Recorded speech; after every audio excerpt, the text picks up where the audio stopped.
precious child, and no mother's love.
Ladies and gentlemen, please welcome to the stage Pastors Joseph and Tammy Hall to lead us in today's invocation.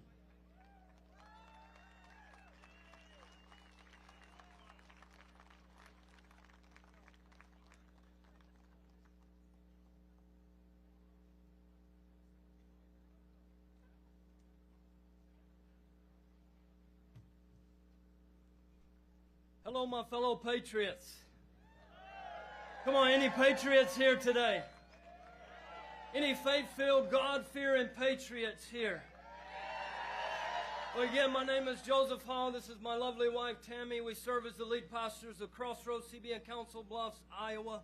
I've been called America's most patriotic pastor. However, I have a feeling that many of you are just as patriotic as me, right? How many are proud to be an American?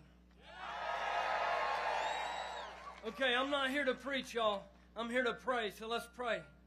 Will you bow your heads, raise your voices, and your hands toward heaven with me? The Bible says, if my people who are called by my name will call on my name in prayer, that God will hear our prayers, forgive our sins, and heal our land. So let's call on God because we need Him, y'all. Let's pray. Our Father in heaven, Abba Father, Jehovah God, Jehovah Elohim, Adonai, Yahweh, Jehovah Rapha, Nisi, Jehovah Shalom. We come to you boldly in the mighty name of Jesus, the name that is above all names, the name that every knee will bow to and every tongue will confess. Jesus, you are still the way, the truth, and the life, and your word says when two or more gather together in your name, that there you are in our midst, and anything we ask in prayer, believing that we shall receive. Well, Father, we have more than a few God-fearing, faith-filled, American-loving patriots gathered here today, calling on your name. And God, we the people, your people, ask that your great glory and that your favor would fall on the great U.S. of A. God, that your favor would flow throughout our great nation once again from your house, the house of God, through every house in America, God, every schoolhouse, every courthouse, all the way to the White House. God, let it flow from the mountains to the prairies. God, let it flow from New York to LA. God, from Washington, D.C., all the way to the America's heartland, Iowa, and even into Nebraska. God, keep your hand on the heartland, and let there be a great revival that flows and sweeps this land once again. A revival of faith, God. A revival of common sense. God, we pray that faith leaders would rise up again. Men and women of God would stand up again.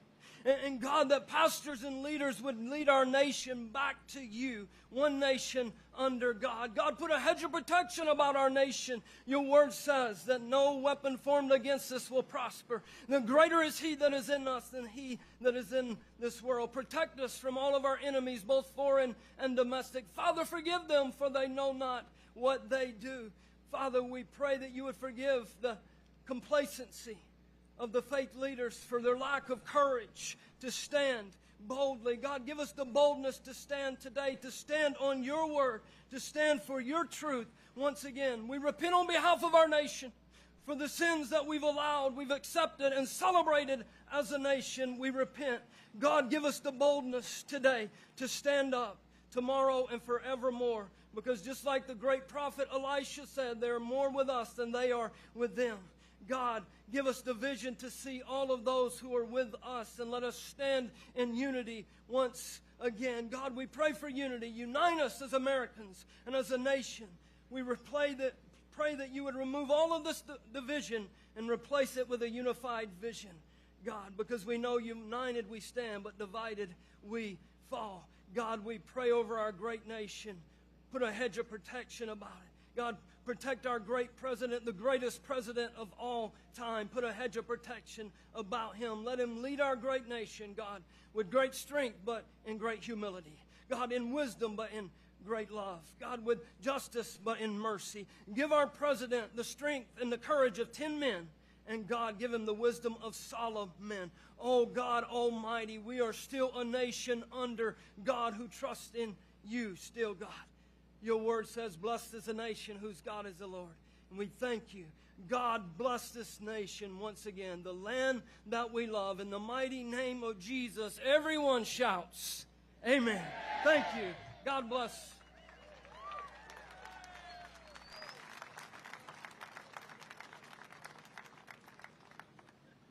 Ladies and gentlemen, please welcome to the stage former National Director of the American Legion, David Rabine, to lead us in the Pledge of Allegiance.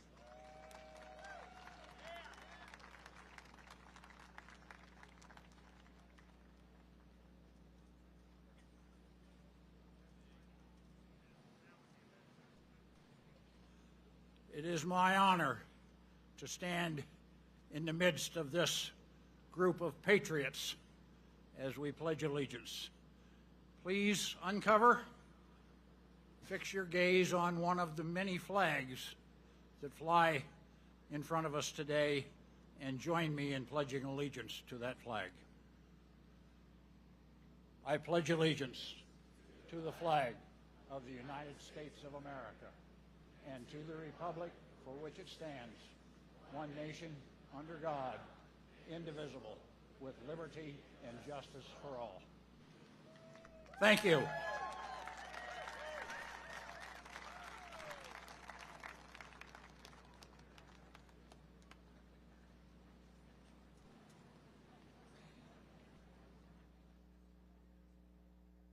Ladies and gentlemen, please welcome to the stage Grammy-nominated recording artist Danny Gokey to sing our national anthem.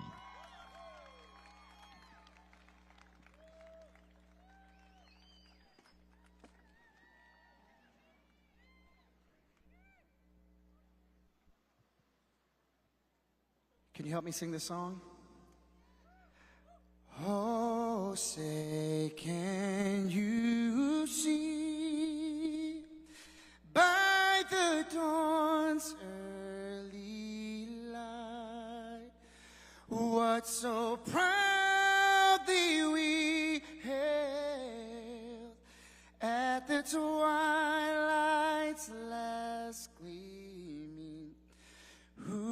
broad stripes and bright stars, through the perilous fights, o'er the ramparts we watched, were so gallantly streaming, and the rockets' red glare, the bombs bursting in air, gave proof through the night that our flag was still there.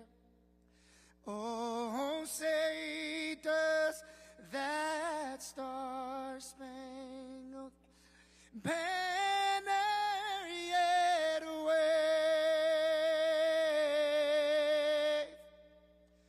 o'er the land and of the free and the home of the brave.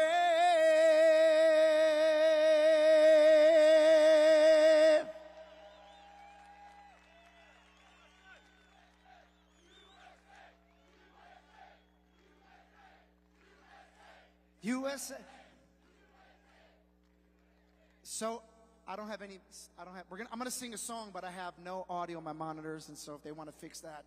But while they're trying to fix that, about 2 years ago, I wrote a song for my country. My wife's family fled communism, and you're gonna see the words on the screen, but I know what it takes. It takes belief in our country to see our country come back to life and see the things that our forefathers talked about. So is it okay if I share this song? It's called My America. Let's see if the audio works this time. But look at the screens and you can see the words, and hopefully it touches your heart and reminds you how great our country really is.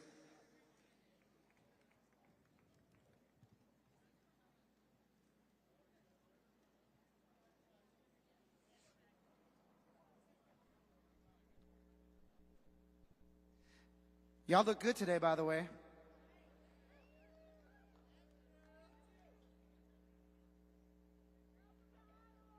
Thank you. I like Iowa.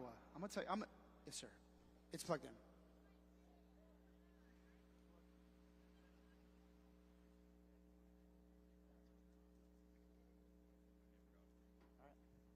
All right, take a look at the screens as I sing this song.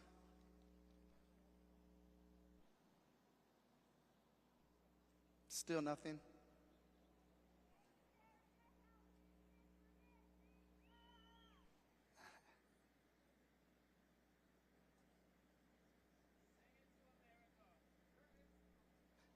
Well, there's supposed to be music with it. Acapella? Oh man, you want me to do it? Well, if we do it acapella, they'll have to start it over, and I can try. I'll have to read the words because I don't have any timing with music. All right, I'm going to do it a cappella. It looks like I'm going to watch the words with you, all right?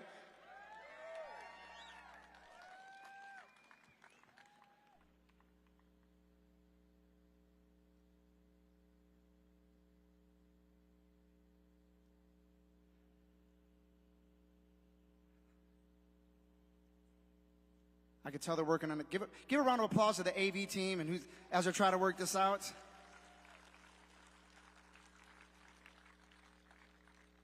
I hear them say our country's far too gone. Even claim our fathers got it wrong. But I won't give up on us, and I'll take a stand. 'Cause we can overcome. This is not the end. I still believe in us, oh America.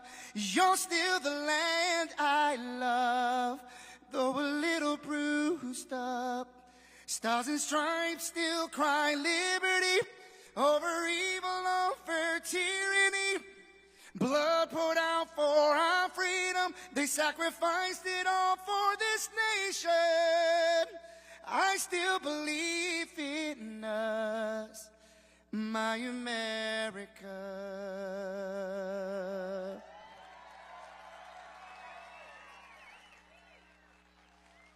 Our history is full of bravery. Heroes fought for our equality. Now is the time to make peace and forgive our faults, because united we stand, or divided we will fall. I still believe in us, oh America. You're still the land I love, though a little bruised up. Stars and stripes still cry liberty over evil, over tyranny. Blood poured out for our freedom. They sacrificed it all for this nation.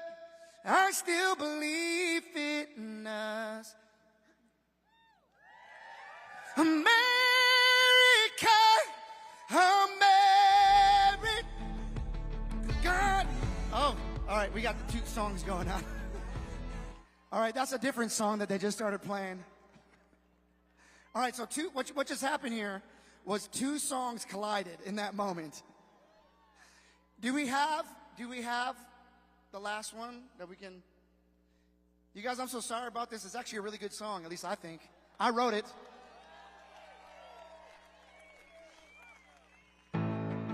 Okay, this is another one. This is another one I wrote. How about this one? I've been staying quiet. I'm not looking for a fight. I don't hate nobody, but nobody seems to like that. I want to live what I believe. I want to keep my right to speak for my family, for my faith. To anyone who feels the same, be brave. Come on. Stand up for freedom, stand for truth, and don't be afraid. You got a voice that you can use, so go on and speak out. The time is right now. If you want to keep that flame of liberty ablaze, stand up and be brave. We got any brave people here today? Whoa, be brave.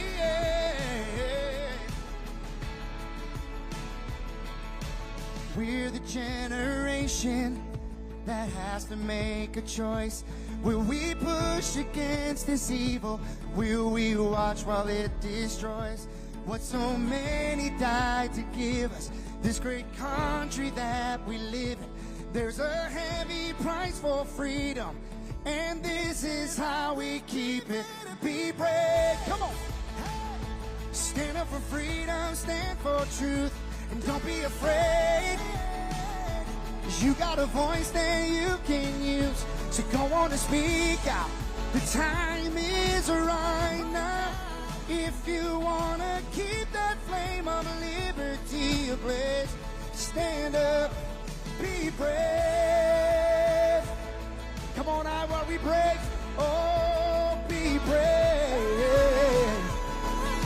Come on, look at the screens. Let it clear. We are the people, the red, white, and blue. Will you stand for me? I will stand for you. We are the people with different points of view. Will you stand for me? I will stand for you. And be brave. Stand up for freedom, stand for truth. Don't be afraid.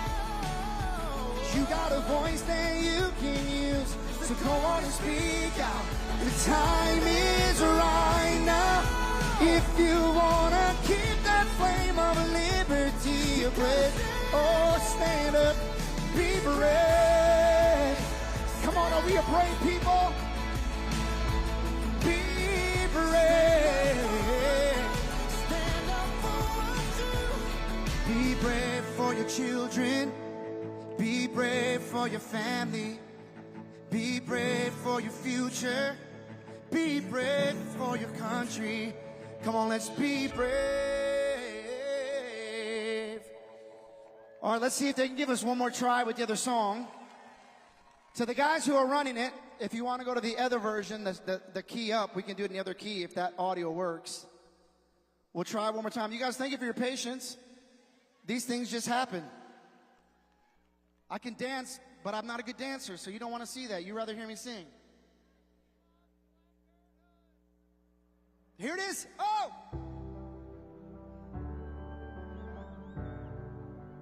I still believe in our great country. Can I get my microphone up in my ears, please? I hear them say our country's far too gone. Even claim our fathers got it wrong. But I won't give up on us, and I'll take a stand, 'cause we can overcome. This is not the end. I still believe in us, oh America. You're still the land I love, though a little bruised up. Stars and stripes still cry liberty over evil, over tyranny. Blood poured out for our freedom. They sacrificed it all for this nation. I still believe in us, my America.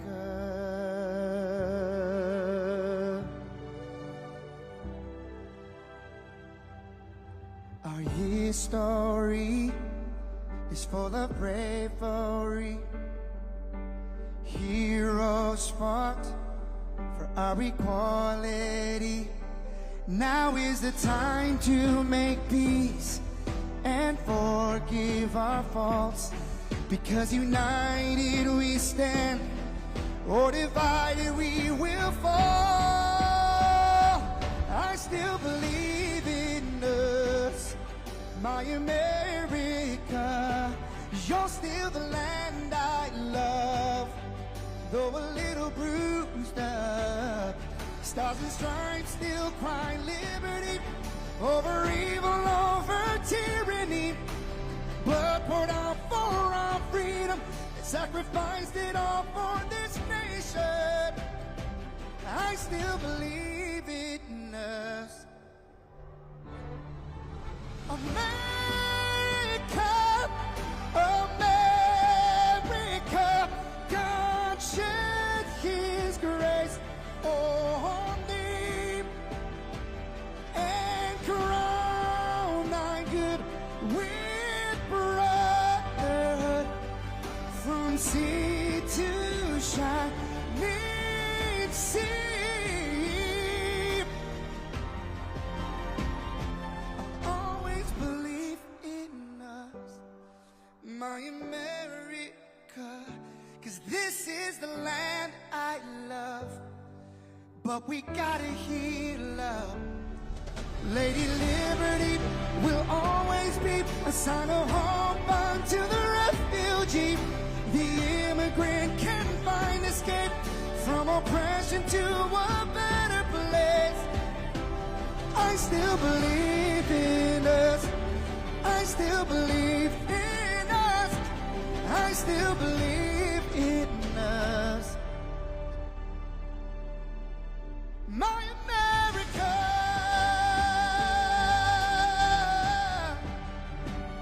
Our America.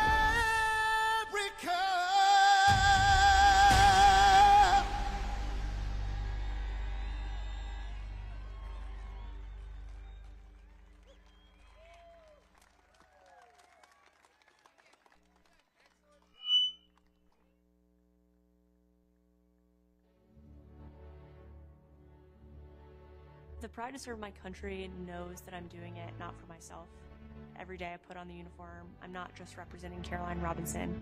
I'm representing my company here at the Academy. I'm representing West Point. I'm representing the United States Army, and ultimately, I'm representing the United States of America.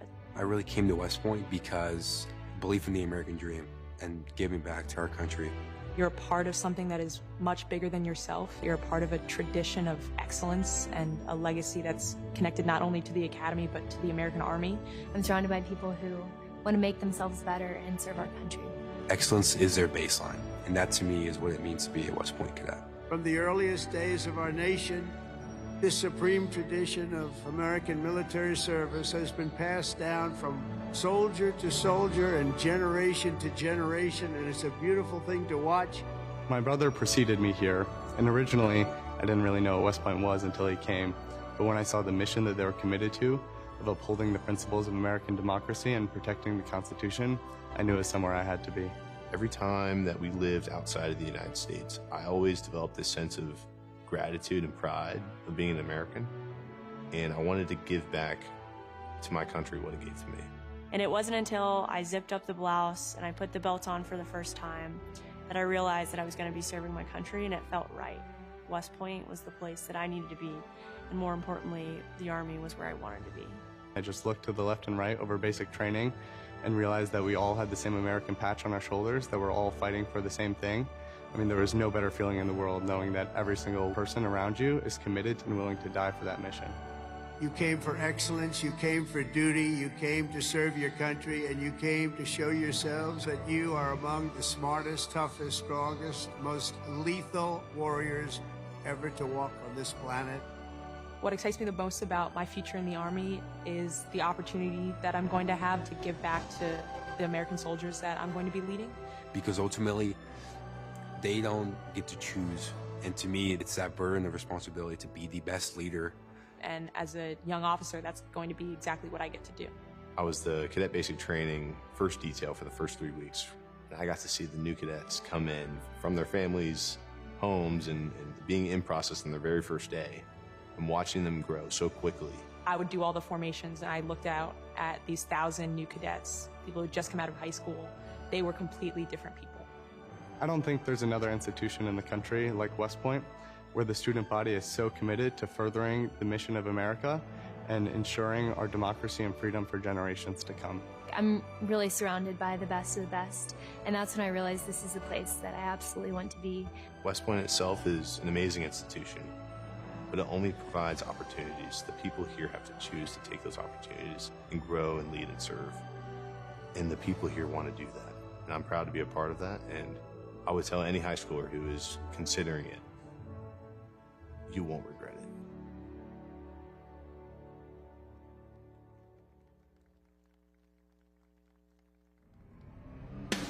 it. Ladies and gentlemen, please welcome to the stage CEO of the Iowa State Fairgrounds, Jeremy Parsons.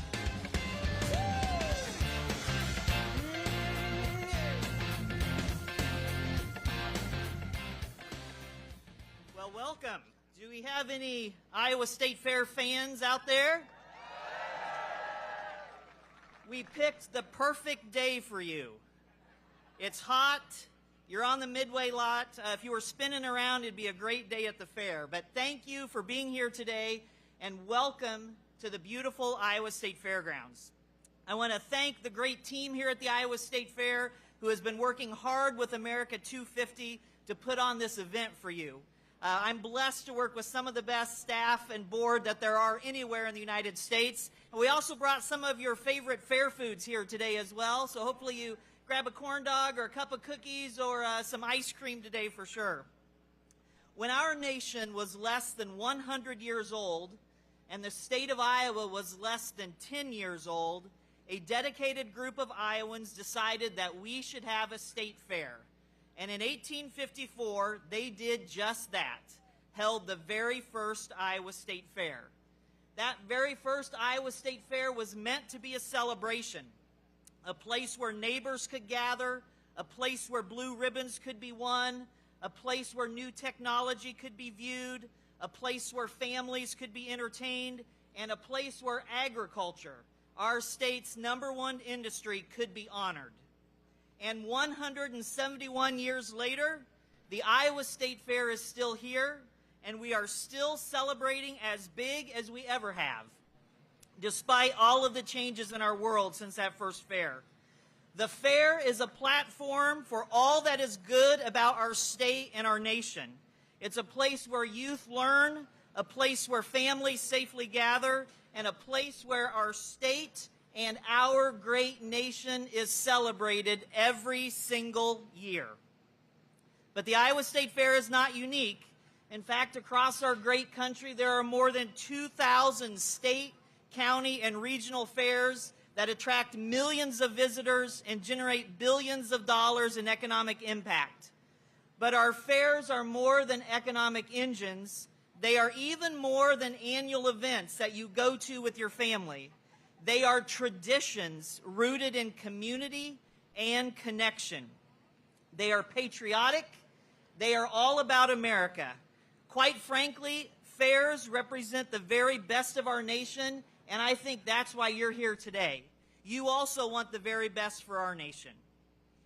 We at the Iowa State Fair are so humbled that you are here with us when we realize that an event of this magnitude, the event that is going to kick off a year-long celebration of our nation's 250th birthday, featuring remarks by President Trump, that event could have been held anywhere in the United States.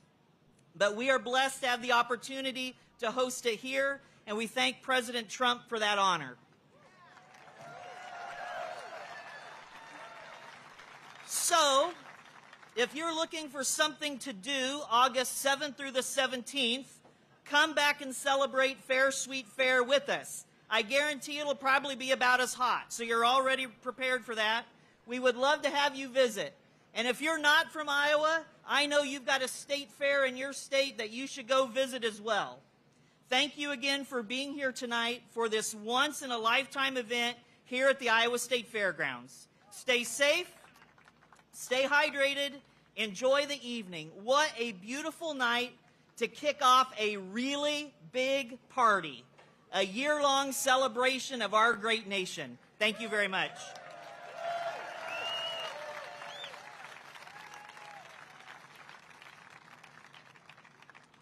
Ladies and gentlemen, please welcome to the stage Iowa GOP Chairman, Jeff Kaufman.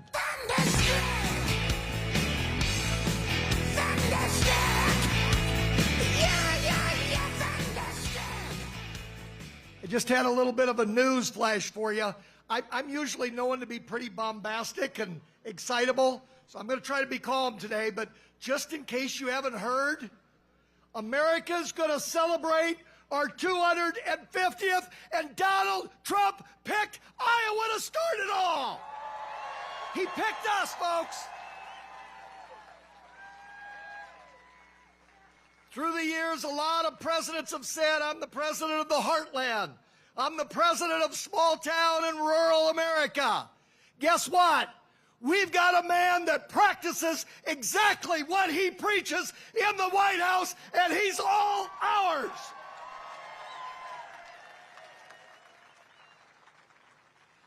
And of course, you've all heard about the big, beautiful bill. That is passed. That is in law. And the Democrats that opposed it can go pound sand. And just a little clarification in case the media's hearing. Listen to this very carefully, folks. Do not cede an inch when you're talking to your neighbors and friends. And it's this.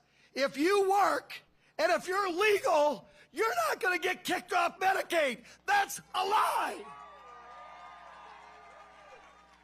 It's a lie from desperate people. So, I want to talk about a few other things today that are also beautiful, besides the big, beautiful bill. How about giving the money, the dollars, the hard-earned resources back to the people? That's beautiful. How about trying to erase trade and tariff deficits that have been around for decades and decades under both Republicans and Democrats? That's also beautiful. How about reducing the temperature so that we don't run into a nuclear holocaust? That's also beautiful. How about protecting every single young woman's right to compete fairly? That's beautiful. And not only is it beautiful, it's the right thing to do. Thank you, Mr. President, and thank you, Governor Reynolds, and thank you to the Iowa legislature. You all met together to make that happen. And one other thing that's beautiful, how about that delegation, that congressional delegation from Iowa? All 6 of them voted yes to the big, beautiful bill. Now, let me tell you a couple things that are, well, ugly, not beautiful. How about the left-wing nuts that are infesting our dialogue and our universities? That sure isn't beautiful. How about the pro-Palestinian rioters that have lost their way and on tax dollars protesting and acting like complete moronic idiots? How about opening up the border like the last 4 years and allowing danger to infest our country? That sure isn't beautiful. And this might be old-fashioned, folks, but let me tell you something else that's ugly, that's not beautiful. Yes, you have a right to do it, but it sure isn't beautiful. When we play the anthem, stand the hell up!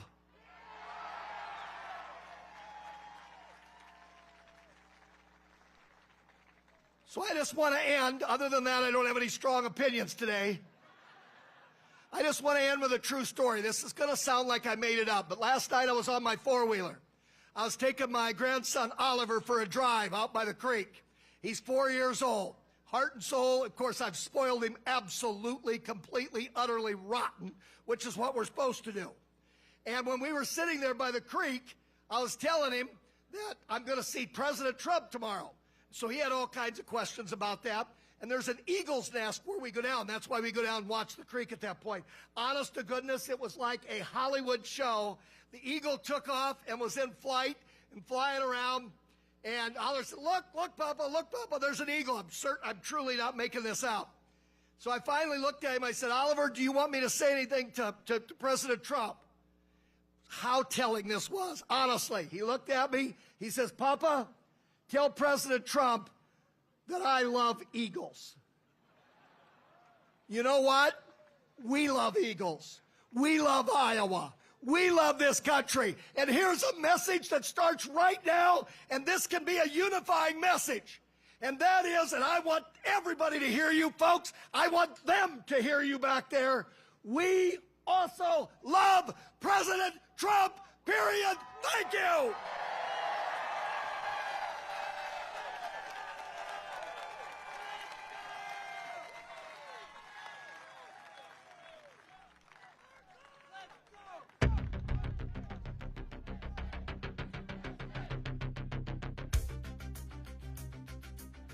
The Army has made me see my potential, and I feel like it's molded me into a better person. I grew up in a very patriotic household. My grandfather, he served in World War II, and his brother, my uncle, served in Vietnam. I can do this. If they can do this, I can do this. When I was born, my dad was still serving in the military, and him coming home in his uniform, I'm like, yeah, I want to do that. Ready for takeoff. My motivation, I think it follows in line, I think, with what my family's done is kind of a sense of duty to serve our country and give back since it's given us so much. I'm a very, let's say, timid person, but definitely helped me become a more confident person.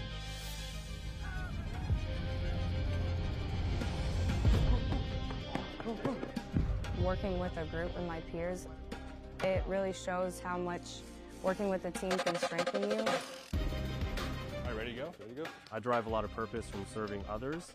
I think serving something bigger than myself gets me out of bed every day. If you follow it up, keep it up.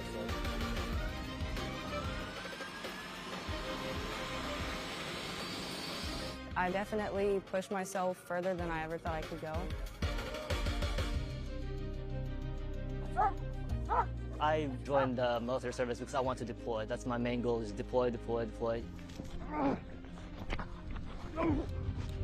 If we get the call, we have to go somewhere, we'll do what needs to be done. That's just the way we operate here.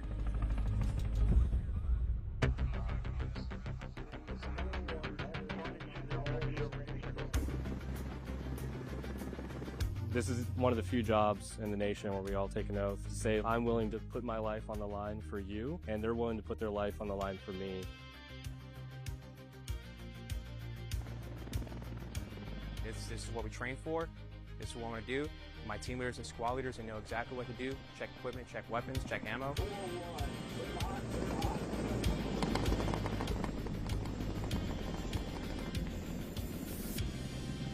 We're always ready to deploy within 18 hours and handle the mission at task.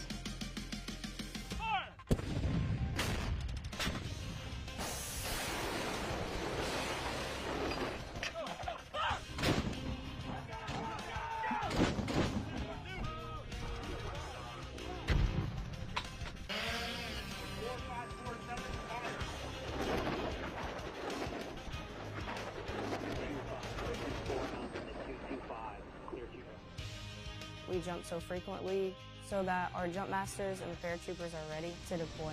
Outboard personnel, stand up! I'm very passionate about being a jump master. The paratroopers, they see you and, you know, they believe in you. I love to instill that confidence with my passion into those paratroopers. It's a rush. It's great. Drop them cleared for personnel drop.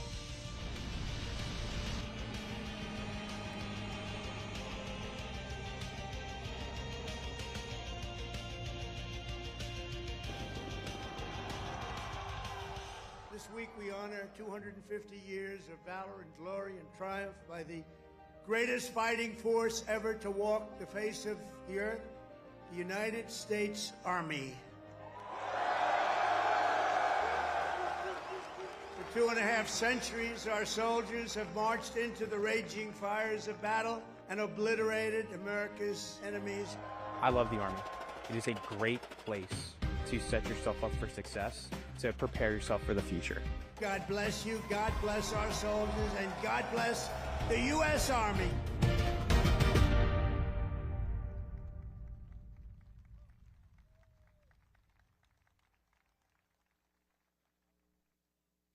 Ladies and gentlemen, please welcome to the stage Senator Joni Ernst. Hey, Uncle Sam, put your name at the top of his list, and the Statue of Liberty started shaking her fist, and the eagle will fly, and it's gonna be hell when you hear Mother Freedom start ringing her bell, and it'll feel like the whole wide world is raining down. That's right! Thank you all. God bless you. Thank you for being here to celebrate the kickoff to America's 250. What do you think? Oh, God bless our men and women in uniform. Thanks so much. I hope you're enjoying these videos.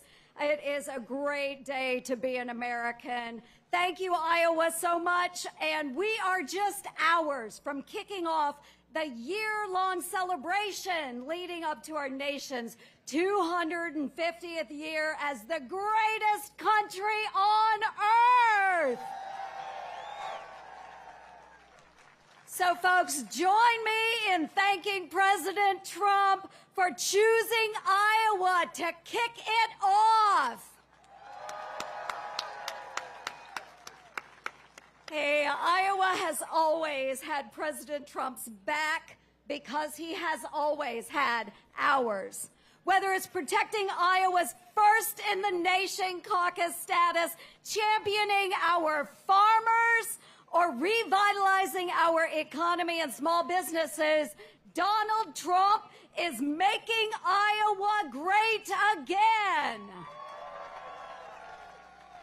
He has taken action to secure our border and keep our communities safe. And under his leadership, border crossings have dropped to a historic low. So we're not immune, of course, to the chaos that was created by our southern border. Over 9 years ago, a young Iowan, and you all remember her, Sarah Root, of Council Bluffs, Iowa, was killed by an illegal immigrant drunk driving. This tragedy never should have happened, but because of a loophole in the law, Sarah's killer was released. He disappeared. He posted bail and he fled the country. He escaped justice, at least for the past 9 years. After the Biden administration removed him from ICE's most wanted list, we needed a White House that would take action on behalf of American citizens. Yeah, who was it? Donald Trump. So after his inauguration as our 47th president, President Trump wasted no time in getting to work.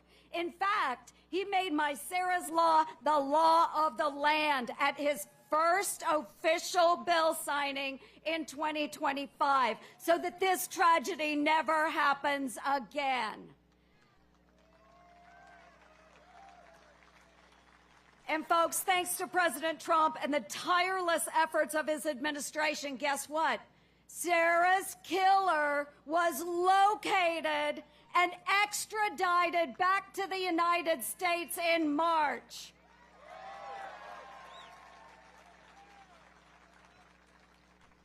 He is now facing justice, something that Sarah's parents never thought that they would have. But we finally have justice for Sarah Root. President Trump does not stop working and delivering for Iowans. Abroad, his strategy of peace through strength is keeping us safe. And here at home, he is getting the government back to work for you and eliminating waste, fraud, and abuse. Right, folks? Make them squeal. So, as your senator, I've been committed to saving your hard-earned tax dollars and making Washington squeal. I've been leading the Senate Doge Caucus, and I've been working hand in hand with President Trump to drain the swamp. We are really making them squeal now. So what we're doing, we're castrating wasteful spending, we're halting taxpayer-funded risky research at Wuhan in China, and we're slapping for sale signs in front of empty Washington office spaces.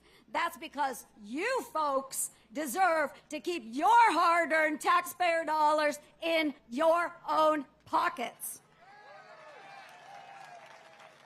So, no wonder Hawkeye State patriots overwhelmingly voted to send President Trump back to the White House.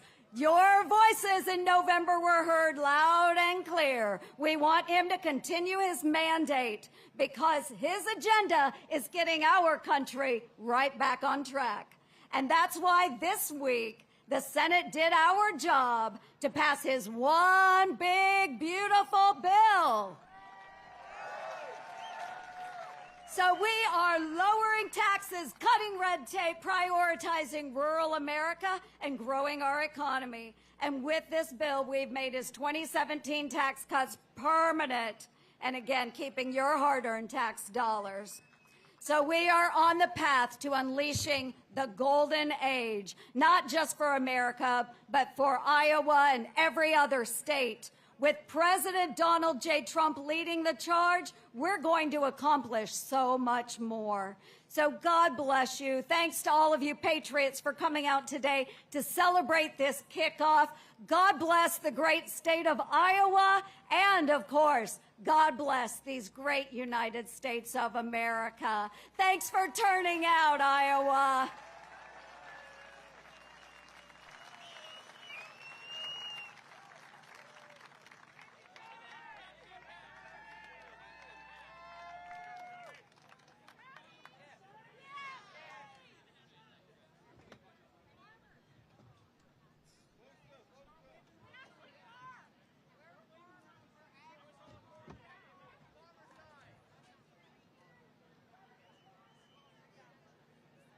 Ladies and gentlemen, please welcome to the stage Senator Chuck Grassley.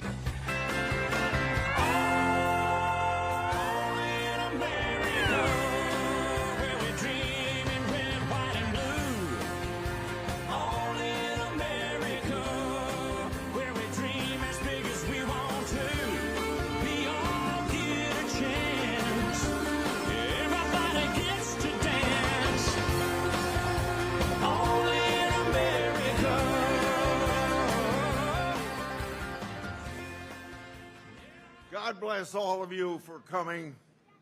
It's nice to have hot weather, better than cold, but thank you for honoring our president, but more importantly, thank you for honoring the United States of America as we join this opportunity to be with President Trump to kick off America 250. We're once again first in the nation, just like every 4 years we're first in the nation. You know, tomorrow will be 249 years since 56 Americans signed the Declaration of Independence. By signing that document, they were traitors to King George III, but they're what you and I would honor as freedom fighters. They knew at that time that King George III was going to restrict their freedoms. Couldn't do in the colonies what every other British person could do in London and the British Isles. He was restricting their freedoms. And that's why they said in the Declaration of Independence, we're endowed by our Creator with certain unalienable rights, among them life, liberty, and the pursuit of happiness. By saying we're endowed by our Creator, we get our rights and freedoms from God. We don't get them. We don't get them from the government. And we know that 13 years later, they wrote the Constitution. The Constitution doesn't say what our rights are except in the Bill of Rights, but that's just a few of the rights that were guaranteed by God.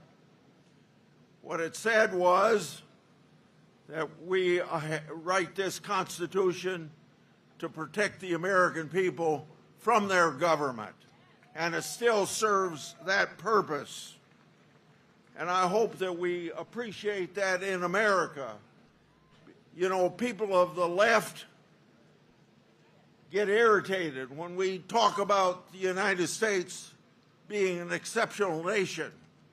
It doesn't mean that we're better than any people anyplace else, but it does mean we're an exception nation from the fact that we get our rights from God. We don't get our rights from the government, and it's the only society in 6,000 years of humankind that has ever had that relationship between the government and the American people.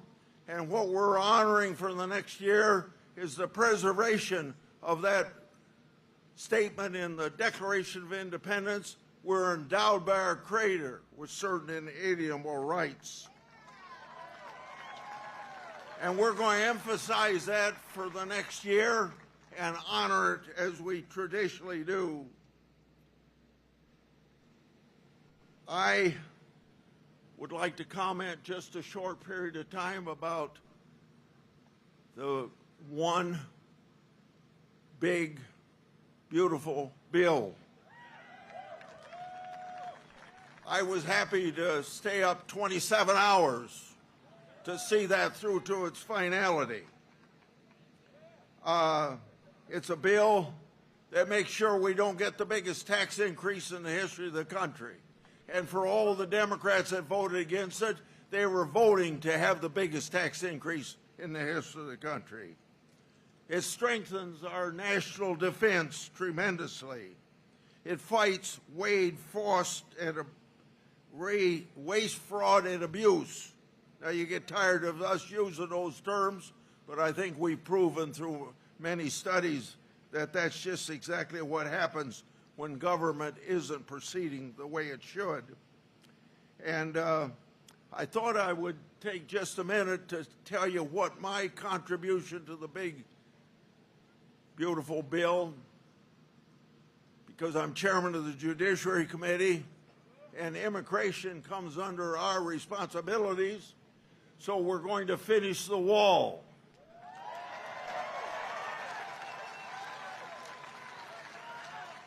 we're going to add tremendously to the number of people patrolling that border, but more importantly, the number of people that are going to enforce the immigration laws interior, not just at the border. And then we're going to build tremendous number of detention facilities so we can keep people that have come here on the terrorist watch list, come here with criminal records, come here as human traffickers, sex traffickers, and peddling fentanyl to our young people. We're going to make sure that they aren't walking the street. We're also going to make sure that sanctuary cities are not a haven for those types of people. So if I had to sum up what the Judiciary Committee did that I have the pleasure of chairing, it's going to make America safe again. I leave you with one last point that I don't think gets the attention it should, and it doesn't have to have any attention. But I'm going to make sure, as chairman of this committee, by listening to whistleblowers, getting documents that are been kept from Congress of the United States, I'm going to make sure that everybody is exposed and the documents prove it. For the 8 years that the opposition was trying to put President Trump in prison.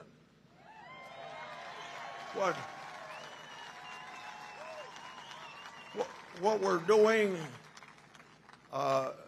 whether we had Republican or Democrat administrations over my years in the United States Congress, this president and his appointees to the Department of Justice and the FBI has given us the first real cooperation that we should have had under both Republican and Democrat presidents before, but it was just obfuscate and cover up and not let the truth out because it's going to be embarrassing. So we're getting some whistleblowers their jobs back. We are releasing documents because I want everybody who had anything to do since President Trump went down that golden elevator in 2015, have been trying to get him out of the presidency, or when he was out of the presidency, getting into prison. We don't have to put up with that in America. President Trump hasn't put it in America, and I want to thank President Trump and his administration for helping me make this stuff more transparent and never see that it happens again. Thank you.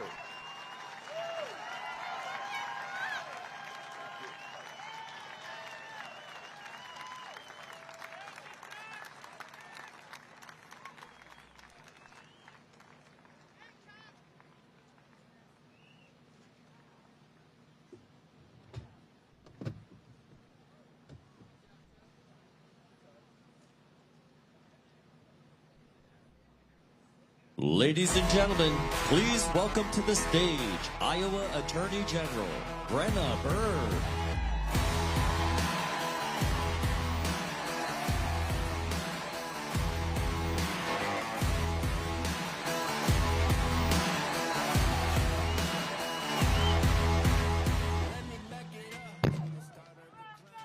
Well, Iowa, are we ready to celebrate or what?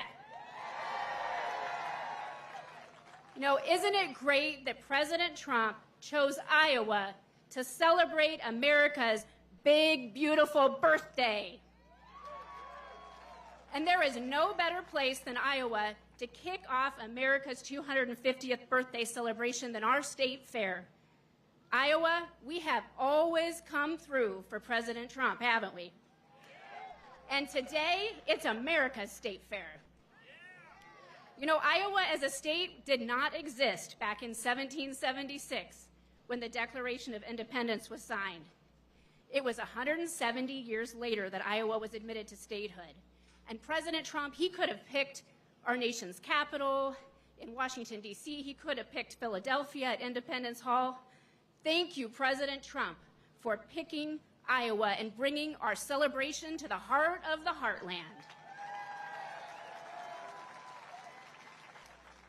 I'm Brenna Bird, and I'm so glad to get to work for you as your Attorney General, get to uphold our laws and Constitution, work every day to protect Iowans, and as a mom and a prosecutor, I will always protect our children and keep them safe. I stand up for law enforcement, and we all back the blue, don't we? Under the last 2 years of Biden, I was pretty busy defending your constitutional rights from that nonstop assault, whether it was the EPA taking on farmers, or they're taking away our Second Amendment rights, or even what we saw where they were going to force boys to be allowed in girls' bathrooms and sports. But we held the forces at bay, didn't we? We held the radicals at bay and upheld our Constitution, and a new day has come. What a difference since January 20th. You know, President Trump, he loves farmers, he protects our rights, he keeps America safe, and he loves our great country. And our great country is about 250 years old, one more year to celebrate. You know, another great president, Abraham Lincoln, he called our Declaration of Independence an apple of gold, our founding principles. That is what America is.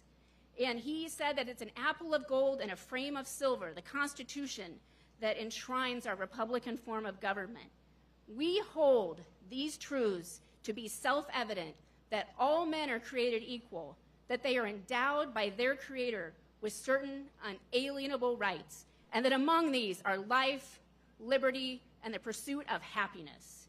That to secure these rights, governments are instituted among men, deriving their just powers from the consent of the governed. That is our Declaration of Independence, and I am proud to be an American.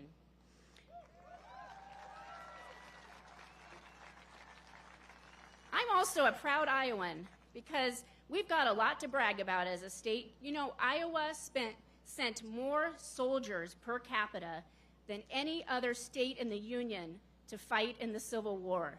And that was when we were just in our infancy. And I'm proud, too, both as an Iowan and as an American, because in Iowa, we love our veterans, don't we? We love them, we respect them. And I'm glad my favorite veteran is here tonight with us, Bob, my husband, who served in Iraq in the Iraq War in the Army. Combat engineer. Thanks, Bob. And in World War II, I am proud that one of the flag raisers at Iwo Jima was Marine Corporal, then Private First Class, Harold Pye Keller from Brooklyn, Iowa.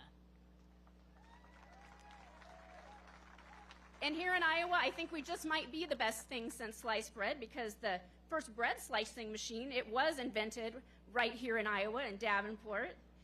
The computer was invented at Iowa State, and we are proud of our agriculture here, and we want the whole country to know it. I was born and raised on a farm, and I am proud. Iowa farmers feed and fuel the world. I'm also proud of this one. The first woman ever admitted to practice law, Arabella Mansfield from right here in Iowa. And another good Iowa record. You ready for this one? Get ready. I think we're pretty good at electing presidents, aren't we? President Trump is a Triple Crown winner of Iowa. Last year, he broke records in our caucuses with a massive win. And thanks to you, he is back in the White House. Freedom is not free. We are the land of the free because of the brave. And we are so thankful that we have President Trump, where he has pledged his life, his fortune, and his sacred honor and sacrifice for our country to the principles of freedom, to make America great again. God bless you. God bless our President Trump. And God bless the United States of America.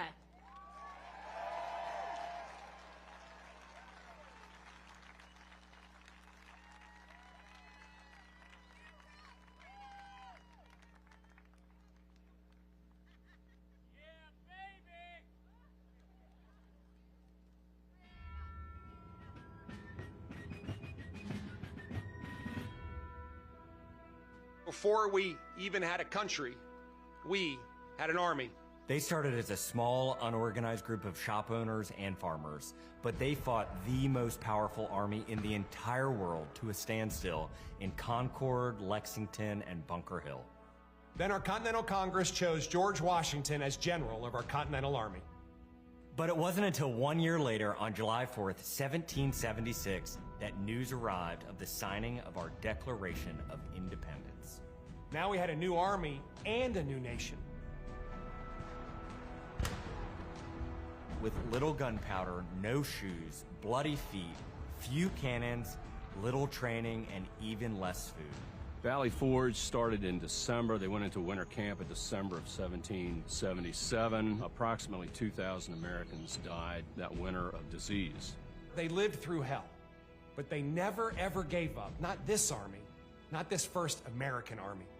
Finally, Washington and his army arrived. Here at Yorktown, where they had General Cornwallis and his powerful British army trapped in this city against the sea. All of the preparation that Washington has learned through the course of those 6.5 years meets its full force here at Yorktown, and he employs it brilliantly. Sailing from the Caribbean, the French Navy arrived and took on the British fleet. Washington decided to make his move. Our men began digging to get closer and closer to the fort, finally getting within rifle and cannon range. Naturally, George Washington chose to set off our first cannon shot. The British had two small forts in front of the main fort. They were called Redoubts 9 and 10. Then, on the moonless night of October 14th, the American and French forces attacked the redoubts. The hand-to-hand combat with bayonets, knives, and fists was bloody, to say the least. But within an hour, we were victorious. And as the sun came up the next day, Cornwallis looked out and realized he was in serious trouble. So he prepared an all-out, desperate counterattack. It didn't work, and the British were forced to surrender. We were supposed to lose to the best army and the largest and most professional navy in the world. But our young army had won the war and our freedom. The freedom we hold so dear. And 250 years later, for what started as a ragtag group of shop owners, has now become the most powerful army in the world. Today, many things are very different from that army here at Yorktown, but one thing remains the same. An undying passion, guts, and love for our country remains deep in the heart of today's army. When I look into their faces, you can see it. That will never change. God bless the United States Army, and God bless the United States of America.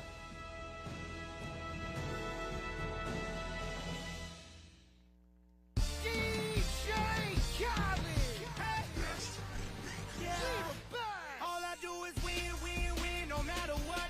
Got money on my mind, I can never get enough. And every time I step up in the building, everybody hands go up. And they stay there, and they say yeah, and they stay there.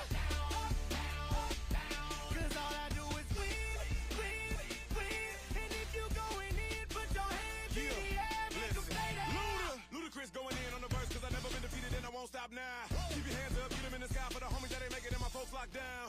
I never went nowhere, what they saying Luda's back. Blame it on that contour, the hood call it Luda yak. And I'm on this foolish track, so I spit my foolish flow. My hands go up and down, like strippers' booties go. My verses still be serving, tight like a million virgins. Last time on a college remix, now I'm on the original version. Can't never count me out, y'all better count me in. Got 20 bank accounts, accountants count me in. Make millions every year, the South's champion.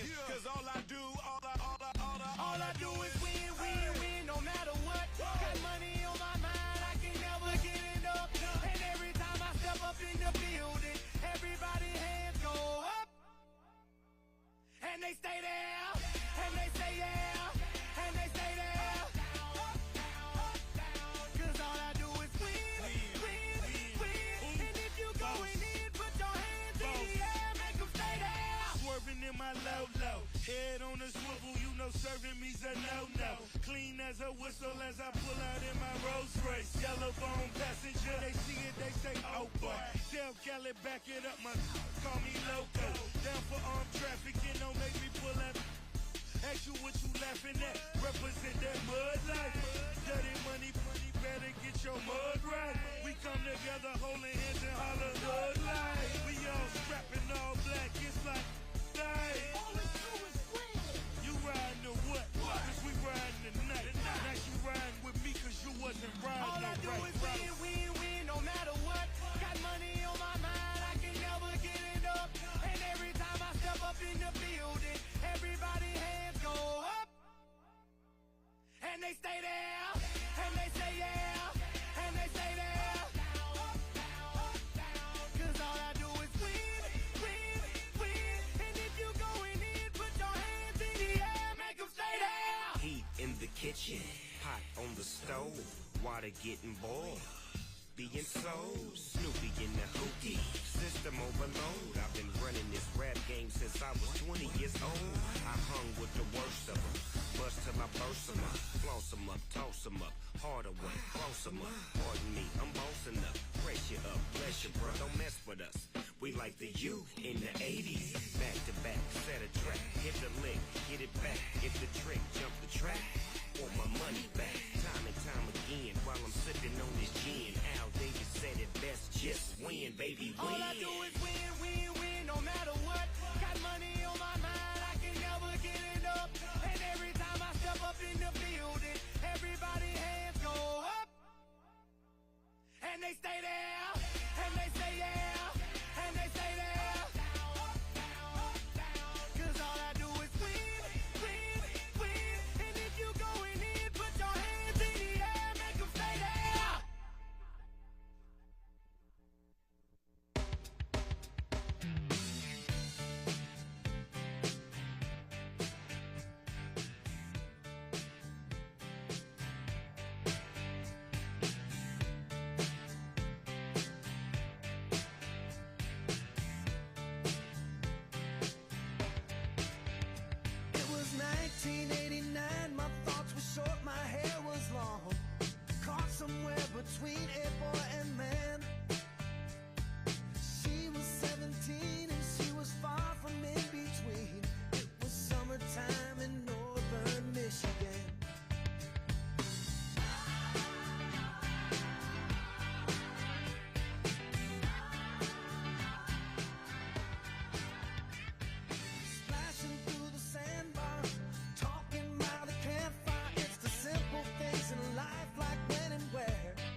Ladies and gentlemen, please welcome to the stage United States Secretary of Agriculture, Brooke Rollins. I love a small town world. I love a country girl. I love a Friday night. Man, I love this life. Sound of an old dirt road rolling through my mind. Man, I love this life.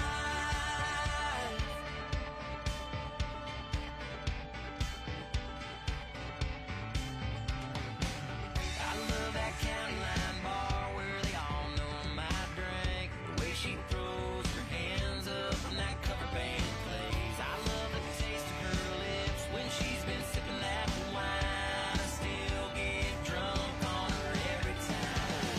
I love a small town world. I love a country girl. I love a Friday night. Man, I love this life. Sound of an old dirt road. Well, hello, Iowa. Who is excited that President Trump is in the air and on his way to the beautiful state of Iowa? Well, listen, y'all, there is no better place to kick off the new era of American greatness than right here, right now, on the Iowa State Fairgrounds. Let's go. Iowa is the backbone of America, and there is a reason for that. It is the small towns, it is the hearts of the people who live here who power our nation. Iowa feeds America. Iowa, you fuel America.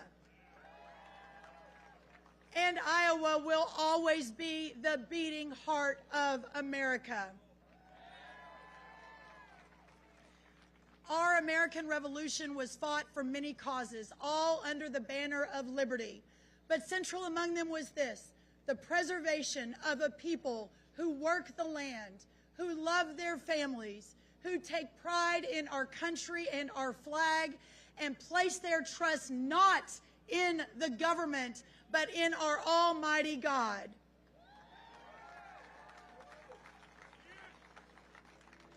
This is the foundation of our greatness, a greatness that is being restored by a leader we love and who loves you, President Donald J. Trump. President Trump never forgets that it is this state, that it is all of you, that it is Iowans who helped send him back to the White House for this, the most historic second term of our lifetimes. And this is why he fought for Iowa farmers in the one big, beautiful bill, which unleashes economic rural prosperity by providing the largest working and middle-class tax cut in history and saving your family farms from the crippling death tax.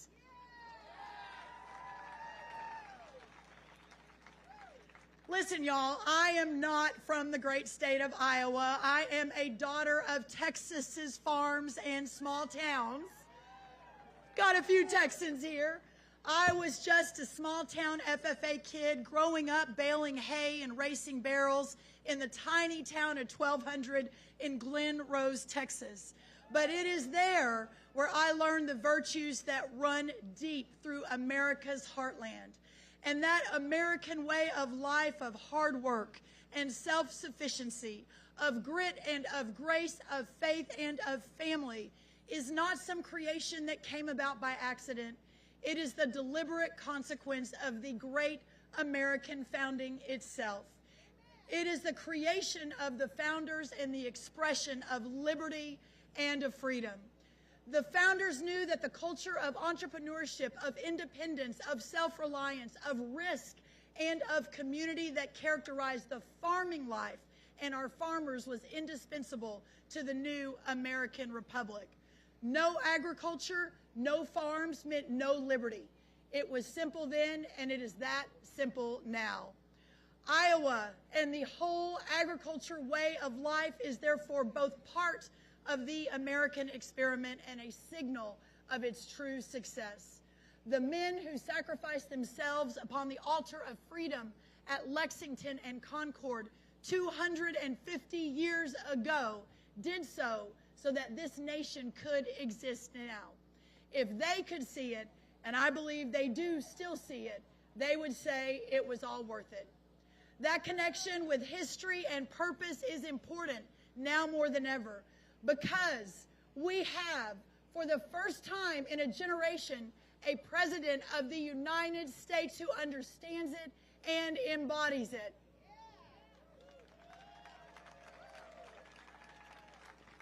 President Donald Trump is American in ways the founders would immediately understand, and in ways that the pioneers who tamed this former wilderness would have instantly recognized. He is American in ways that Iowans absolutely understand, so much that he won the hearts and minds of Iowans and Americans not once, not twice, but 3 times.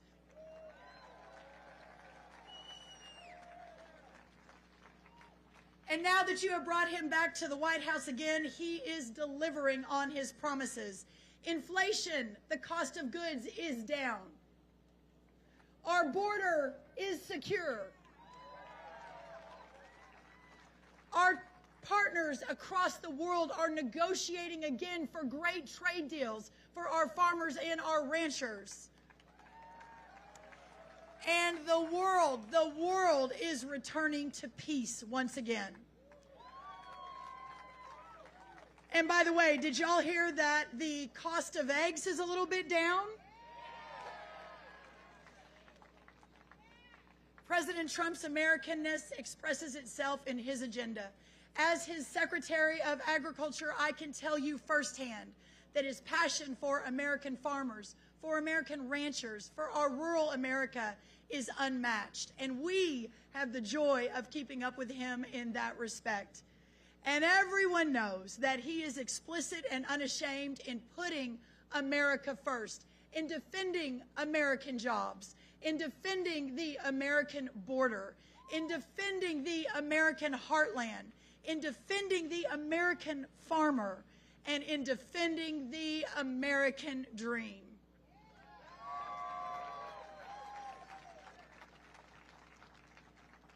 It's been almost exactly 1 year since that fateful day in Butler, Pennsylvania, when the world stood still.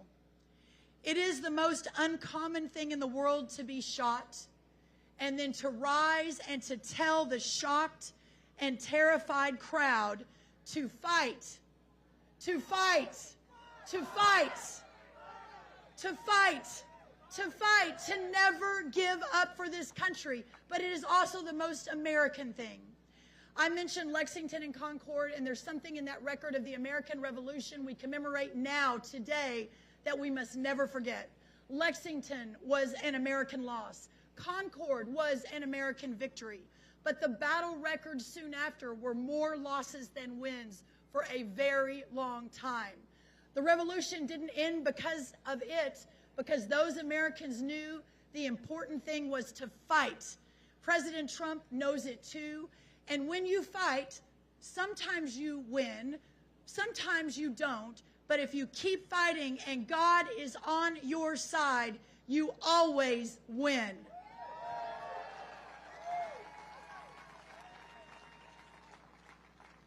Tomorrow is the anniversary of our formal independence, the final 4th of July before the grand celebration of America's 250th anniversary, just 1 year from tomorrow.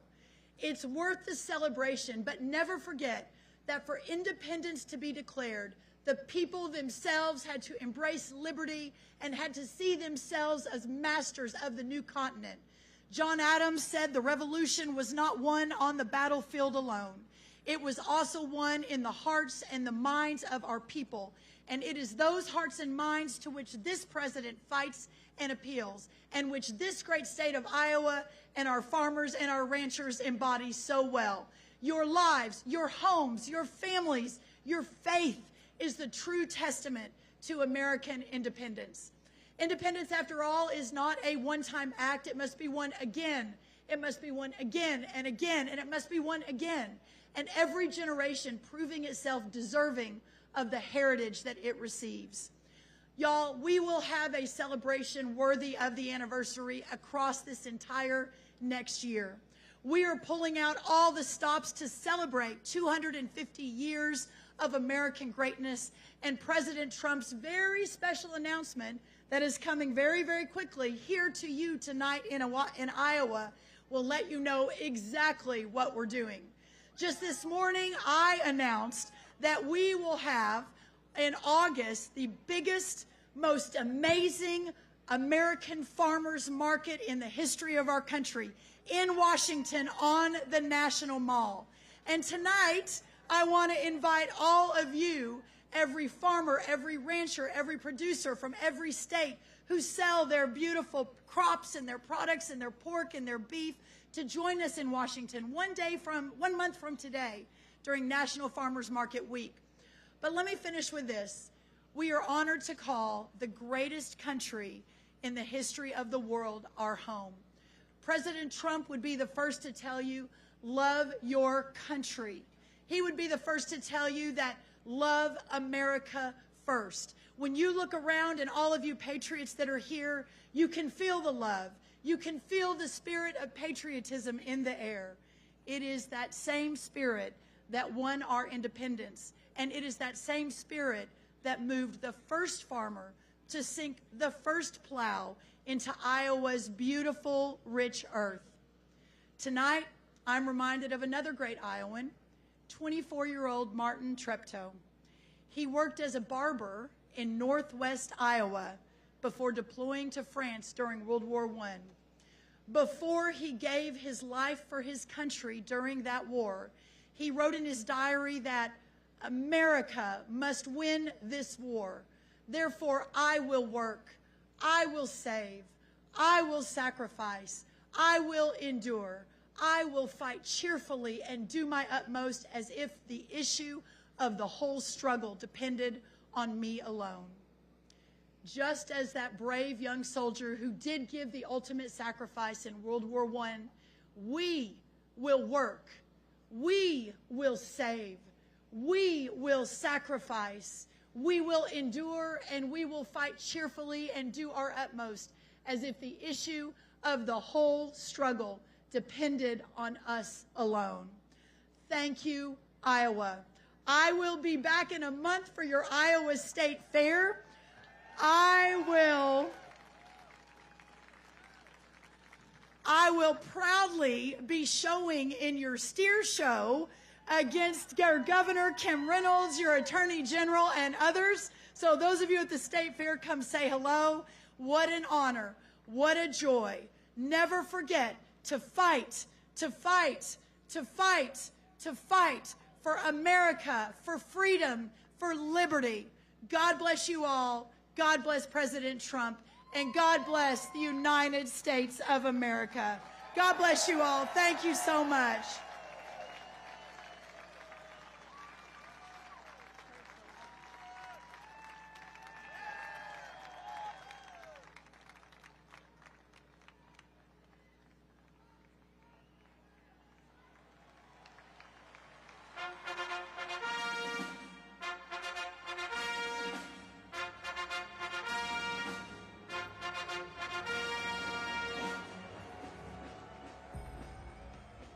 Today we commemorate an event that did not just change American history, but changed the history of the entire world with the creation of America's Army on June 14th, 1775.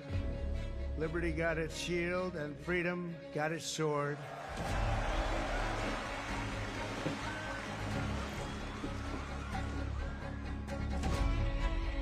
From Bunker Hill to San Juan Hill, from Gettysburg to Guadalcanal, and from the trenches of the Argonne to the mountains of Afghanistan, the Army has forged a legacy of unmatched courage, untold sacrifice, and unequaled glory.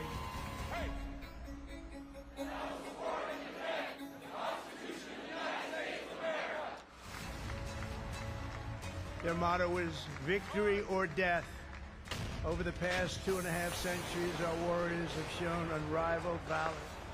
Down through history, we've been blessed beyond words by this valiant legion of Army warriors and patriots, heroes and legends. Thanks to their extraordinary service and devotion, 250 years later, America stands tall, America stands proud, and America stands free.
Check. 1, 2, 2.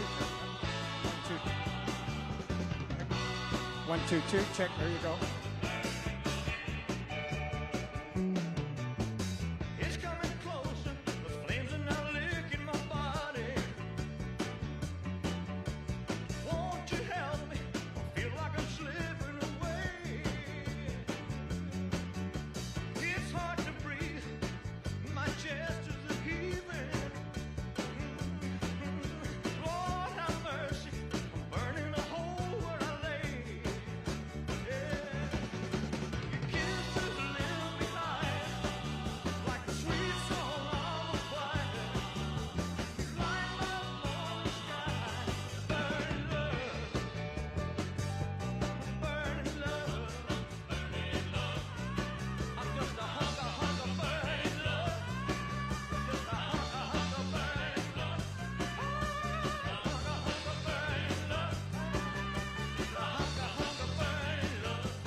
remember when I lost my mind.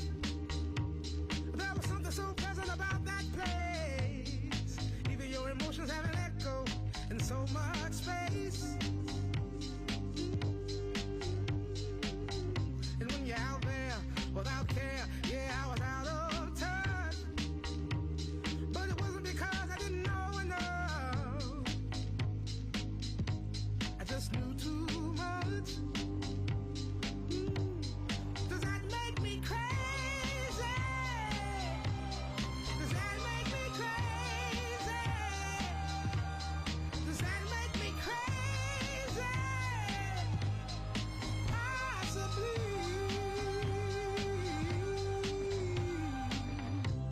And I hope that you are having the time of your life.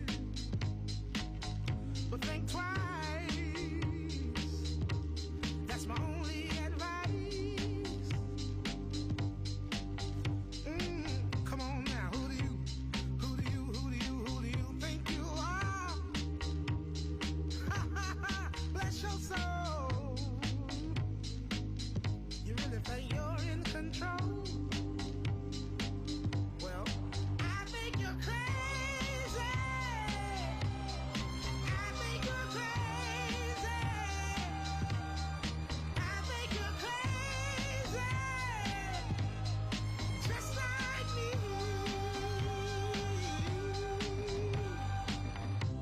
My heroes had the heart to lose the lives I wanna live. And all I remember is thinking I wanna be like them. Ever since I was little, it looked like fun. If there's no coincidence, I've come. And I can die when I'm done. But maybe I'm crazy. Maybe you're crazy. Maybe we're crazy. Probably.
right, picture that with a Kodak. Or better yet, go to Times Square, take a picture of me with a Kodak.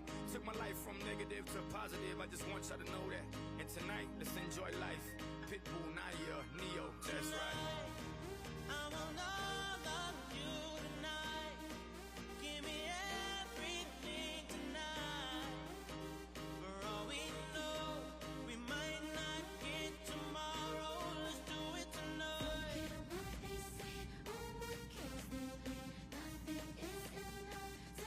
Let's do it tonight.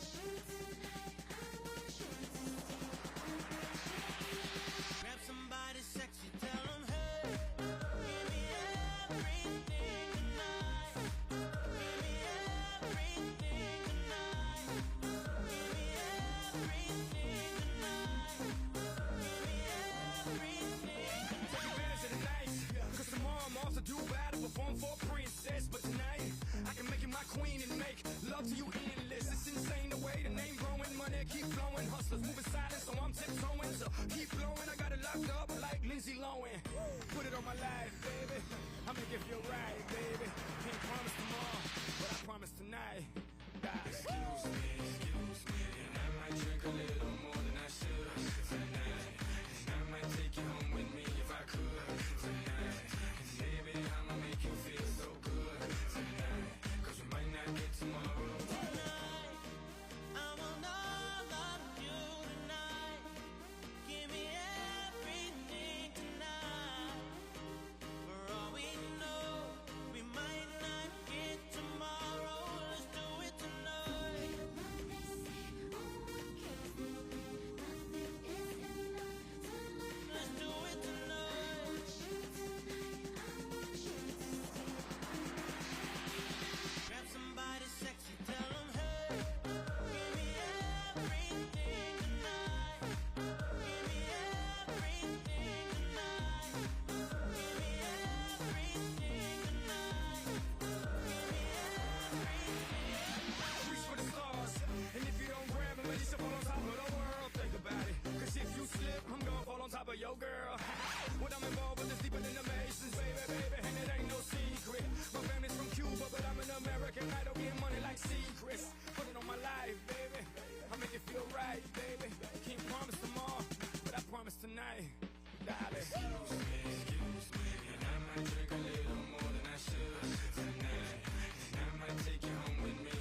someday you will be a man, and you will be the leader of a big old band. Many people coming from miles around to hear you play your music when the sun go down.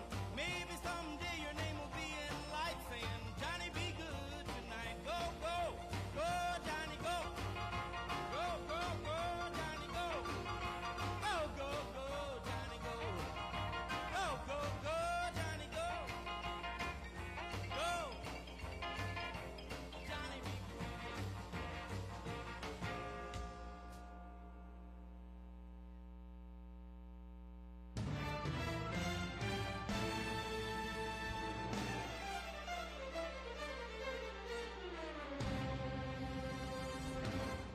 This is a man's world.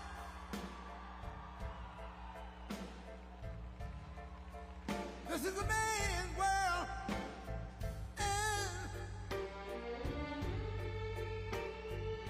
But it wouldn't be nothing, nothing, nothing without a woman or a girl.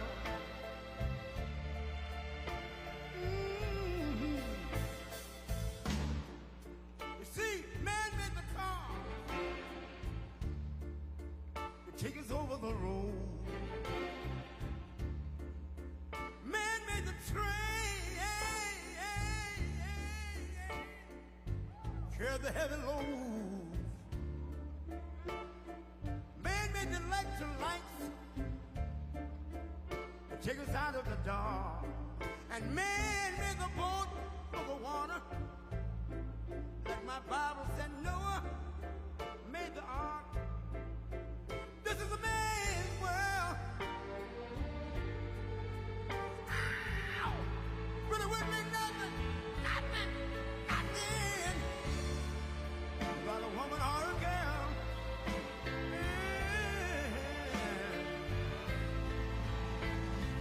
L'uomo rincorre il potere, ma lui non sa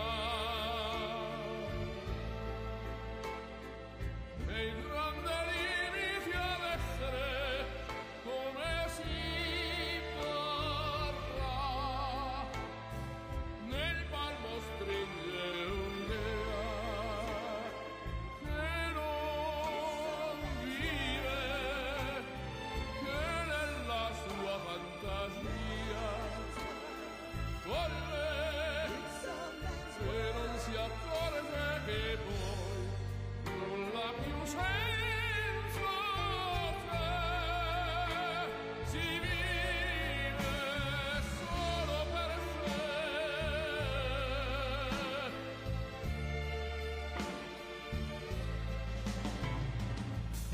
Man thinks about a little bit of baby girls and a baby boy. Man make them happy because man make them toys. But after man made everything he can, man made lira, pesos, dollars, rubles.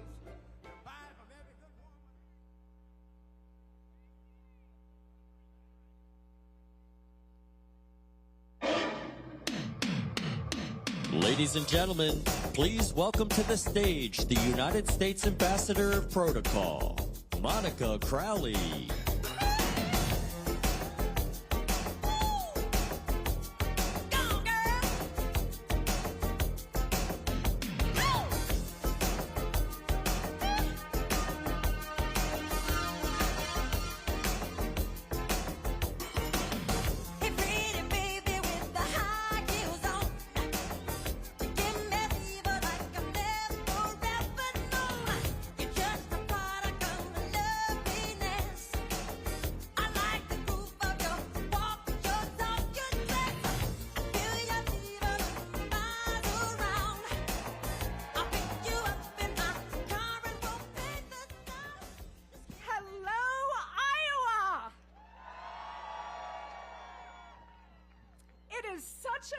To be back in our heartland as the Trump administration's representative for America 250 and and as America's ambassador. Today we kick off our year-long 250th birthday party for America. This majestic celebration is about our exceptional history and the start of a new era of American greatness.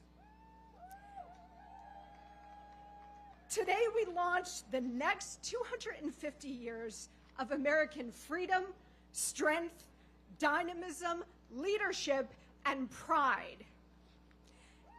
And what an absolute gift it is to have President Trump in the White House during this epic moment in our history.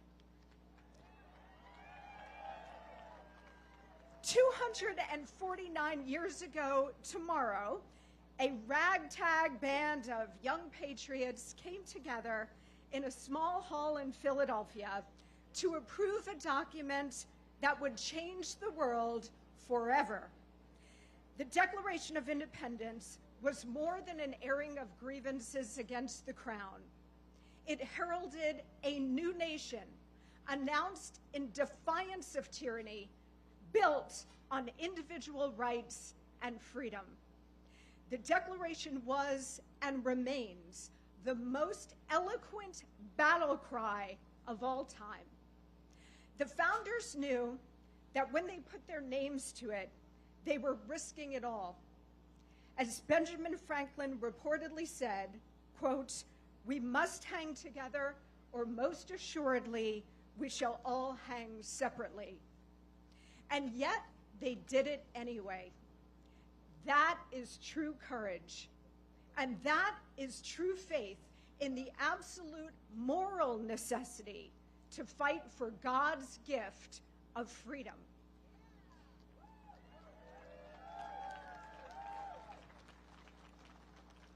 The hand of God was upon our founding fathers and upon our new upstart country. But America requires, in Abraham Lincoln's immortal words, a new birth of freedom in every generation. And over the next year, we will honor and celebrate all that the incredible generations before us accomplished, from creating this republic to saving it more than once.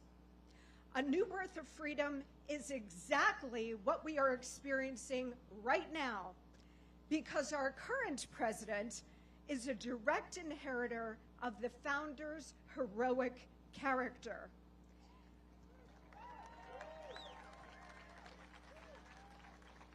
A profoundly brave man, driven by the noble fight for American freedom, guided by the hand of God.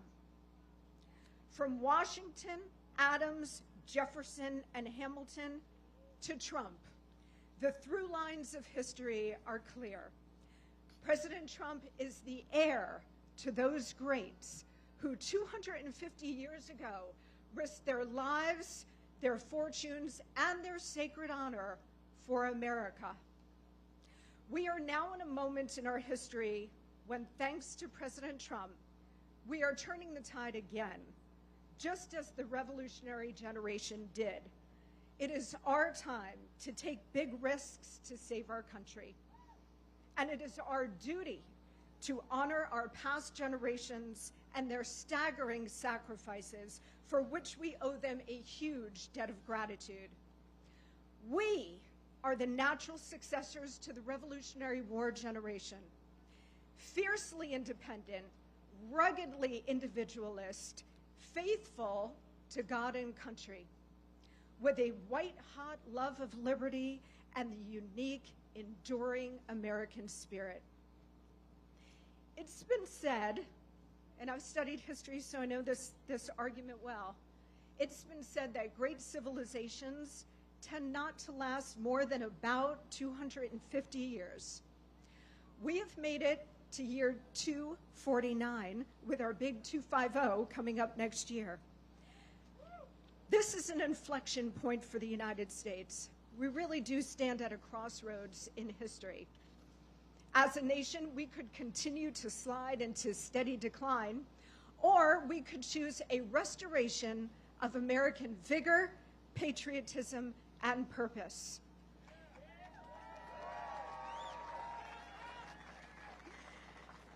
It is our responsibility to carry that spirit forward, and we have chosen to make America great again. But as our forefathers discovered, that mission requires forever vigilance. President Trump is rekindling our founder spirit and reclaiming the American Republic for the American people.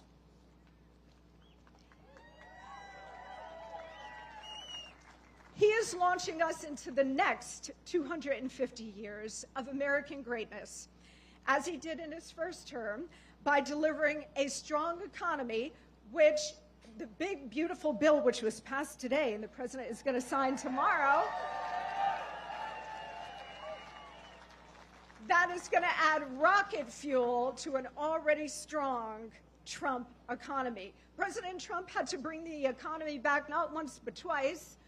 First, after 8 long years of Obama-Biden, and then after the COVID pandemic, when we reopened the country. And guess what? He's going to do it a third time. He is also delivering major trade deals, an enforced border, and record low illegal immigration, a government being rid of waste, fraud, and corruption, and world peace. He is literally delivering peace and prosperity, America first. I don't know what more people expect or want from an American president.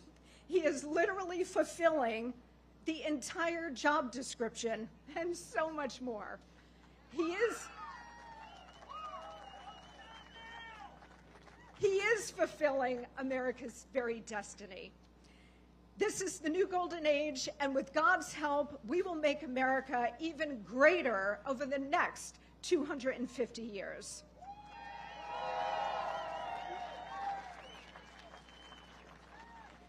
Thanks to the genius cluster known as the Founding Fathers and their unfathomable courage, we will celebrate, starting today, 2.5 centuries of magnificent American exceptionalism. America is a great country, of course. It is also a good country because of the spirit of the American people. One nation truly under God, a beacon of hope, a citadel of liberty, a light in the darkness. This is why we're all here today. This is why we fight. Or to quote a great man, this is why we fight, fight, fight. Thank you so much. God bless you. God bless President Trump, and may God continue to bless the United States of America.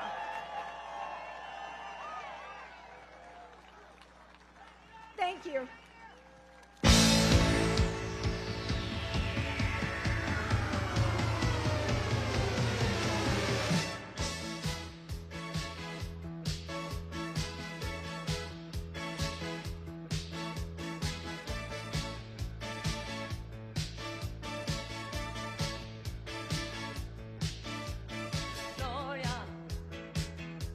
You're always on the run now, running after some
Ladies and gentlemen, Lee Greenwood.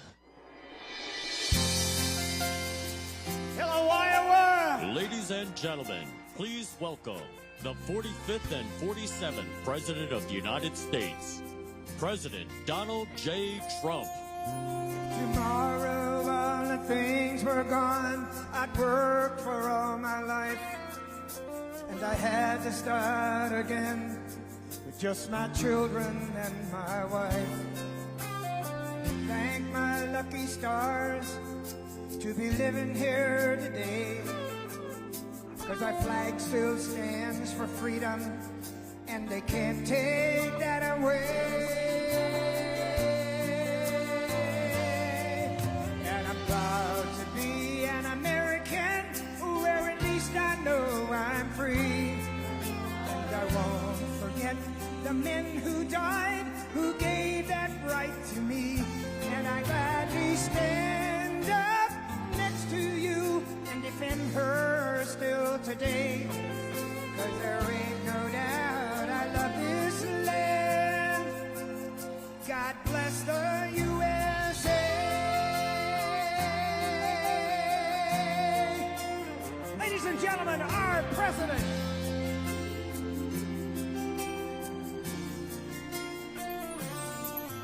From the lakes of Minnesota to the hills of Tennessee, across the plains of Texas, from sea to shining sea, from Detroit down to Houston and New York to LA.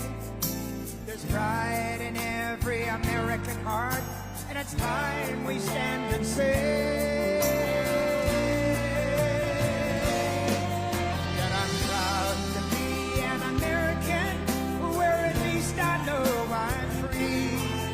And I won't forget the men who died, who gave that right to me.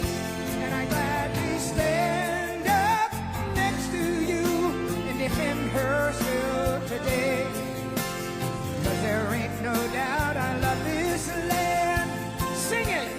God bless the USA.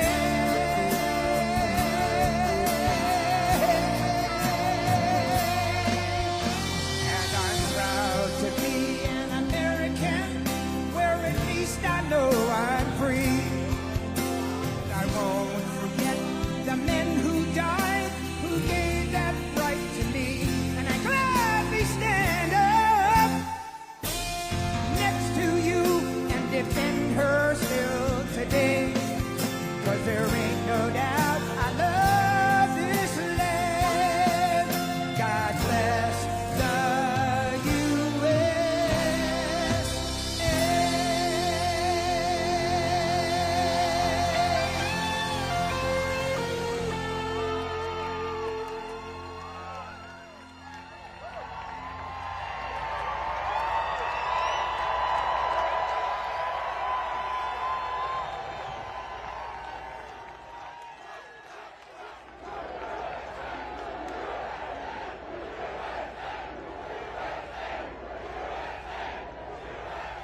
What a crowd. Well, I just want to say a very special hello to Iowa. We have had a good time together. We won so much here, we didn't know what to do. There was so much winning here. But we love Iowa, and we won all 3 times. So that's pretty good. And won by a lot, but I'm thrilled to be back in a state that I love, and I really do love it too, with thousands of proud, hardworking patriots at the world-famous Iowa State Fairgrounds. Thank you. Thank you. 18 months ago, the people of Iowa braved sub-zero temperatures. You remember that night? Oh, that was cold. It was cold, but we were warm inside because we won by a landslide to turn out the first-in-the-nation caucuses, and you delivered 98 out of 99 counties. What the hell county didn't? What's the name of that county? Let's get them out of here. 98 out of 99, that's not bad, Susie, I guess, right? We'll take that. But for President of the United States, Donald J. Trump, thank you very much, everybody. Then in November, we won Iowa by a landslide, 13 points, and it was the single largest presidential victory in your state's history. That's not bad. And now we're back where it all started to celebrate 5 months of incredible success for our nation and wish the Iowans and all Americans a very happy 4th of July. It's an honor to be with you. It's an honor. You know, a lot of people wanted us. When you're president, they want you. And if you're not president, they don't want you so much. But they really wanted us. And I said, nope, I'm going to Iowa because I promised I would go to Iowa. Sorry. I said, no way. There could be no better birthday present for America than the phenomenal victory we achieved just hours ago when Congress passed the one big, beautiful bill to make America great again. Right? And in the last election, the people gave us a historic mandate to cut taxes, raise take-home pay, bring back jobs, stop the invasion, that horrible invasion. Who would do that? Who would do that? That horrible, who would do that to us? Who would do that to us? Deport the illegals and slash hundreds of billions of dollars of waste and fraud, and that's what we're doing. With this bill, every major promise I made to the people of Iowa in 2024 became a promise kept. You know, they had a report today on some crazy fake station, but it wasn't fake in this regard. They said, you know, this guy actually did more than he promised. I did.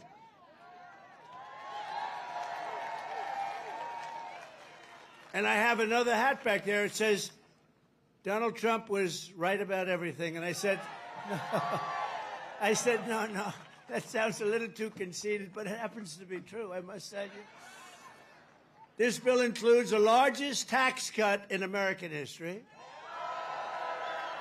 the largest spending cut in American history, the largest border security investment in American history, although I must tell you, if you saw last month, they had 0 people coming through our border, 0. I'm not sure that's even possible. You know, I'll take it, but somebody must have got to. The other character had hundreds of thousands of people every time. Sometimes in a day they'd have over 100,000. We had 0, I don't know, for the month. So it must be a little wrong. Maybe they're 2 or 3 or something, but I'll take the 0. And the group that makes up those stats, you know, they're radical left Democrats, so it's probably true. We did a great job on the border. The largest welfare reforms and military upgrades in modern times. That's what we're doing. We rebuilt our military in 2016 in their first term. We rebuilt it. They gave some of it away to Afghanistan on the most embarrassing day in the history of our country. We remember that? We remember that? We don't have days like that. We have days like we just had in Iran. That's the kind of days we have. Complete obliteration. It turned out that was complete obliteration. Think of these guys flying way up in the air on a dark night, no moon, no nothing, and they hit every single target. It's the size of 1/2 a refrigerator door, a little size, 2 by 2. But this is a declaration of independence from a really national decline. We had a national decline. We were a laughing stock all over the world. We had a man as president who shouldn't have been there, you know that. Shouldn't have been there. But we really had independence now over if you look at it, the overtaxation where we were being taxed out of our lives, independence from overregulation. We have independence now from radical left bureaucrats and independence from the largest alien invasion that I think any country has ever seen. We've never had anything like that. These people were fools. They allowed it to happen. You know, we've already cured inflation. Your gas prices are way down. Everything I said is done. But the one thing, it's hard. It's hard. Think of the time we spent on having murderers and gang members and prisoners from all over the world come into our country. We're getting them out fast, but it's a terrible thing what they've done to our country, and I hope you remember it, what they've done to our country, our beautiful country. 11,888 murderers came into our country, and some we've already gotten out, but it's terrible. Many of them more than 50% murdered more than one person. Can you believe it? And they let them come into our beautiful country.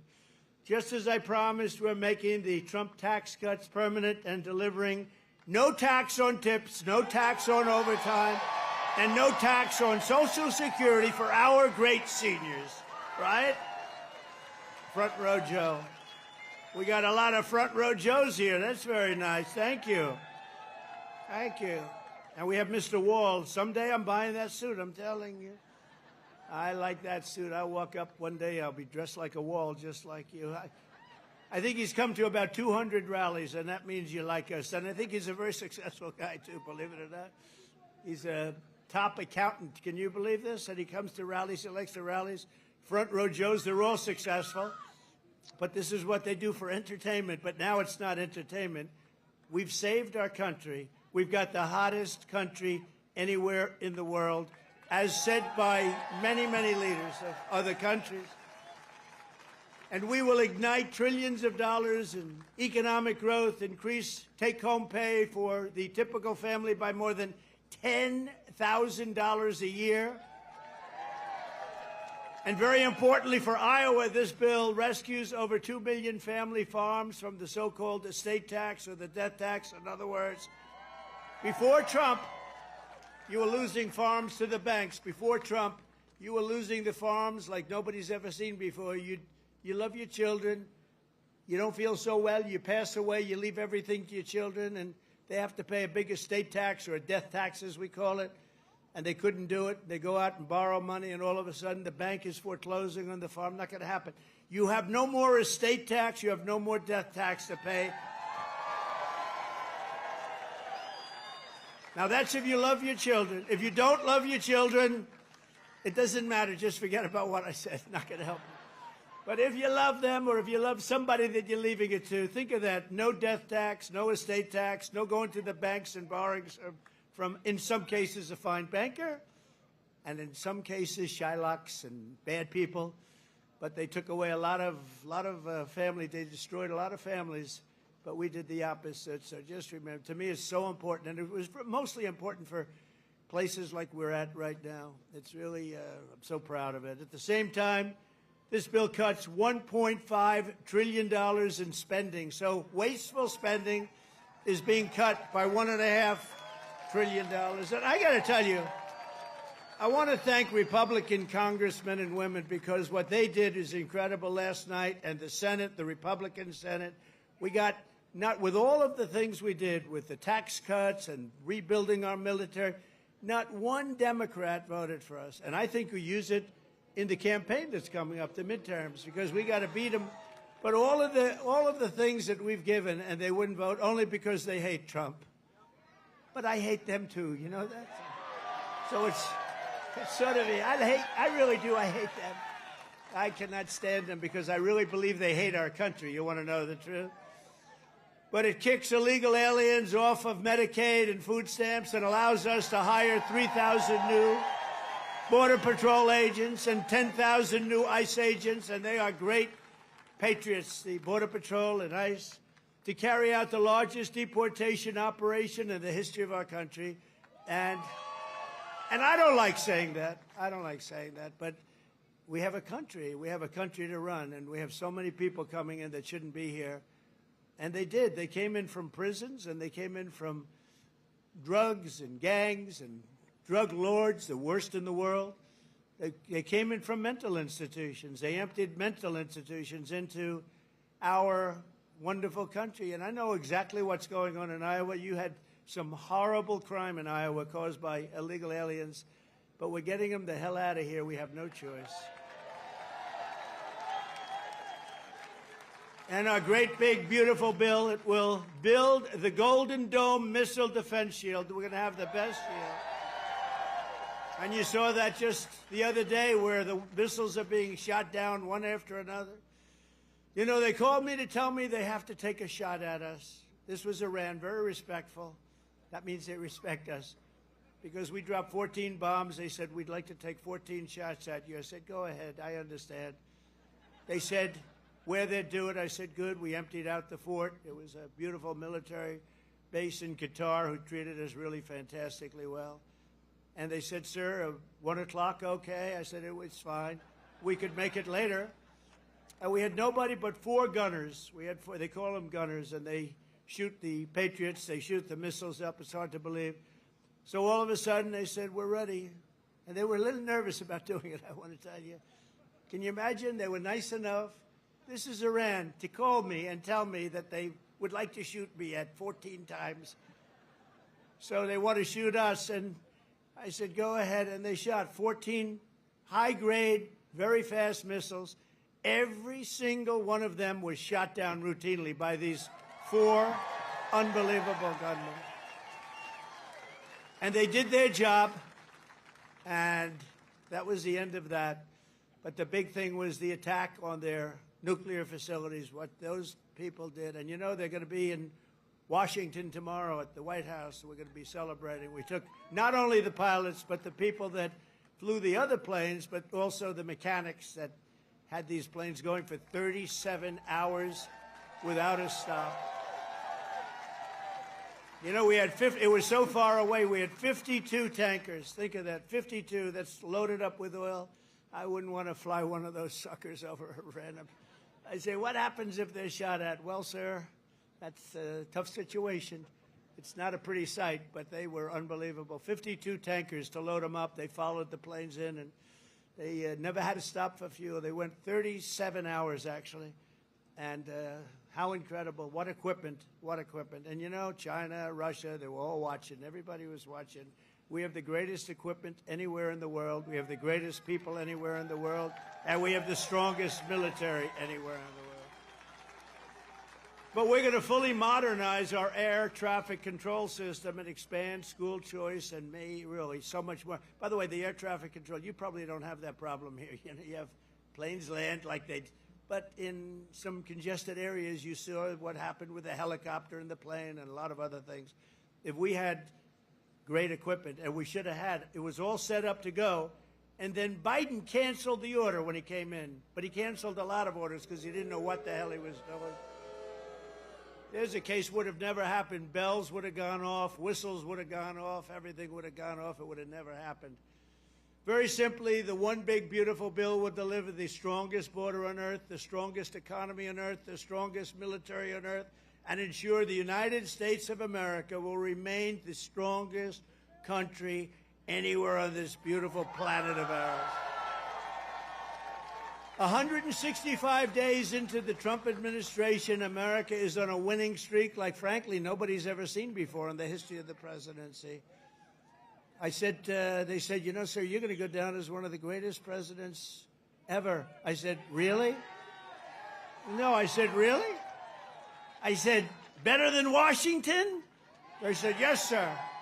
I said, better than Honest Abe Lincoln? They said, yes, sir. I said, I like this guy that said that. That's a smart guy. He's up for a big promotion right now. But just a few months ago, our country was cold as ice. We were laughed at all over the world. We were laughed at. Think of it, a year ago, we were laughed at. We were a bunch of clowns. They were laughing at our president. They were laughing at everything having to do with our country. I was in Saudi Arabia. I was in Qatar. I was in UAE. Great leaders, strong, powerful, very rich leaders, too, by the way. But great leaders, very smart people. And they said to me, the king of Saudi Arabia, but the three said the same thing, essentially. They said, you know, a year ago, we thought your country was finished. We thought it was dead. Dead. Horrible word. Dead. And they were right. The country was close to death. And he said, and you know what? You've been in there. At that time, it was 4.5 months. It was a couple of months ago. He said, right now, you're in the hottest country anywhere in the world. There's no country in the world. You talked about all over the world. You got the hottest, smartest, sharpest country. And by the way, look at our stock market. We're taking in hundreds of billions of dollars on tariffs with no inflation. And today we just set another record, the highest stock market in history. No inflation. And one of the great economists from the Wharton School of Finance, where I happened to go, he apologized. He says, you know, I think Trump outsmarted us all. And yesterday was the poll, and out of 77 economists, I came in second. I want to find the guy that came out first. Somebody came in first. Can you believe it?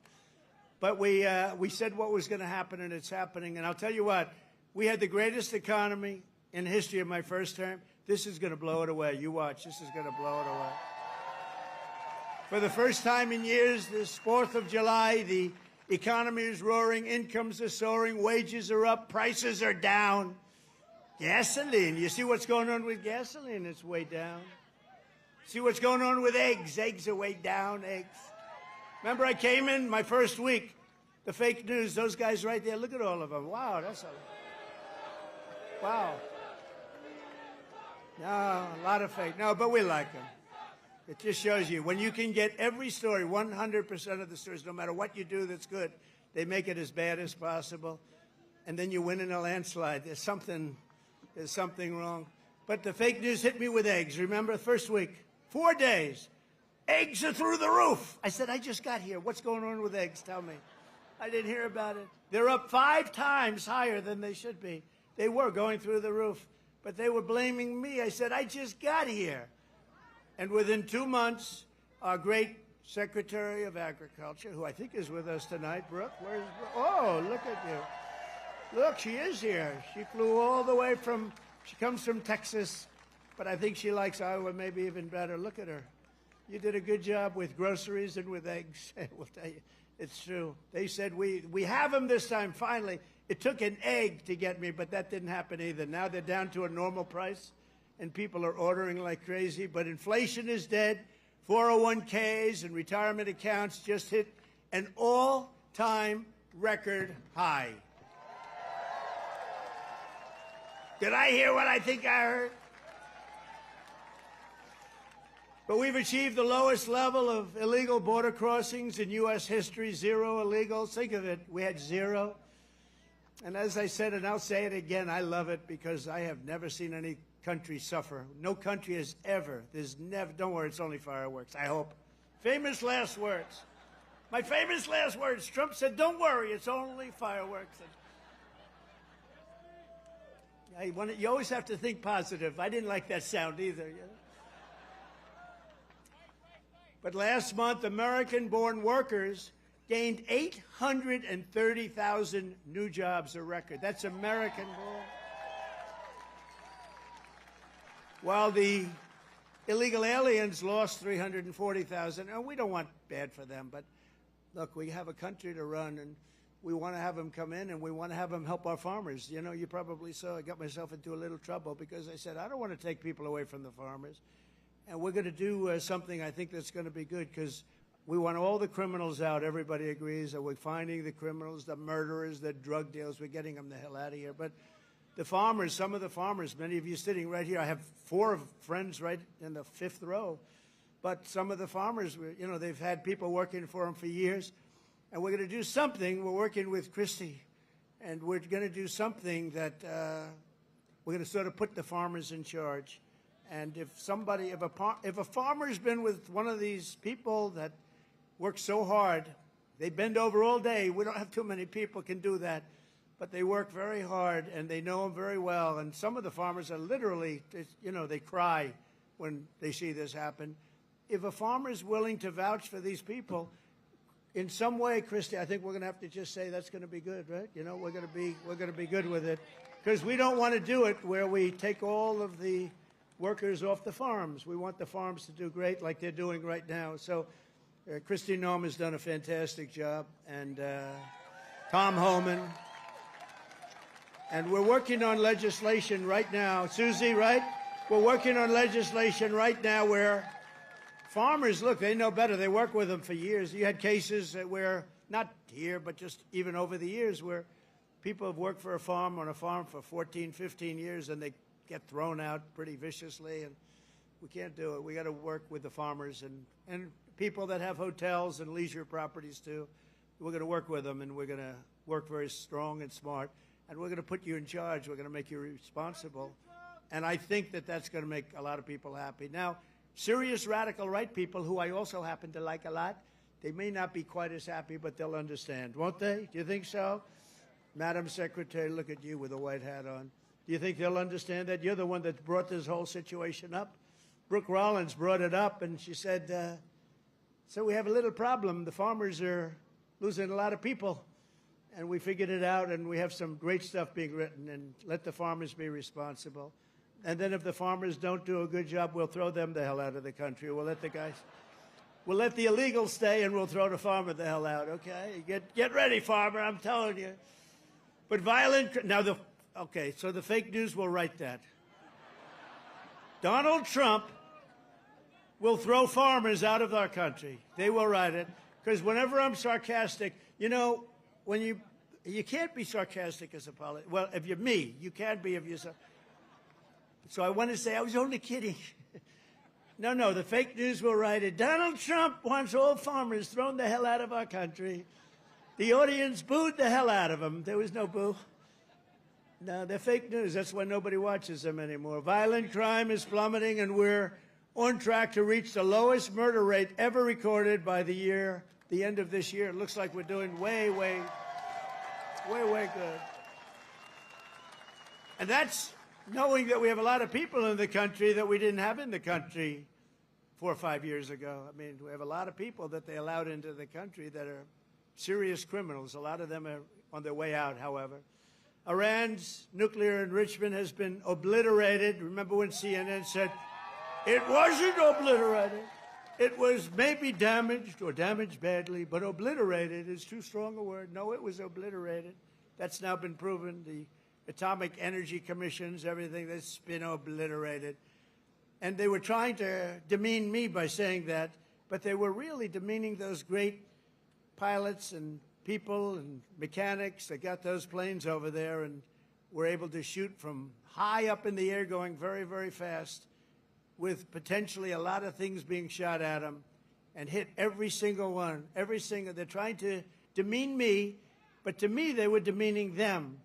And they got out of the plane and they said, what the hell, we hit every single target. They know better than anybody, but now that's been proven. It's CNN fake news and scammers that work for them, scam writers that work for them.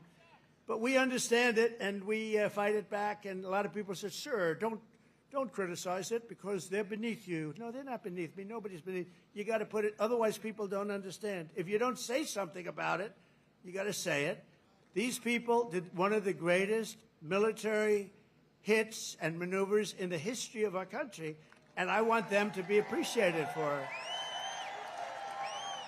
So they're coming to the White House tomorrow night, and I'm signing the bill with the Speaker of the House. And by the way, Mike Johnson did a great job. John Thune did a great job. Everybody. This whole 2 weeks has been incredible, hasn't it? When you think of all of the victories, we stopped 5 nations from going to war, and somebody else will get the Nobel Peace Prize for their writing about Donald Trump. A professor at some school that you've never heard of has received the Nobel Prize for his writing about Donald Trump and what Donald Trump did. I'll say, what about me? I don't get it, but that's one of those things. But think of it, we stopped India and Pakistan. We stopped Kosovo and Serbia. They've been fighting for a long time. And a lot of it was trade. I said, you're not going to trade with us if you're going to go to war. And India, Pakistan was big, very big, for a different reason. I mean, they have little things called nuclear weapons. You would have had pretty soon a nuclear war. We stopped that. In Africa, you look at what was going on in the Congo with Rwanda. That war was going on for 30 years. 30 years, and we stopped it, and it was vicious. 6 million people killed, and it was a bad one. It was killed and killed badly. Machetes. A machete. You know what a machete is? You don't want to know. And we just did a really great job. And then, of course, you cap it off with the perfect hit in Iran, where they were talking awfully badly. Death to America, death to Israel. They were talking awfully badly, and they're not talking badly anymore, to be honest with you. And we might even meet with them and see if they want to meet. They want to meet, and we'll see if we can do something.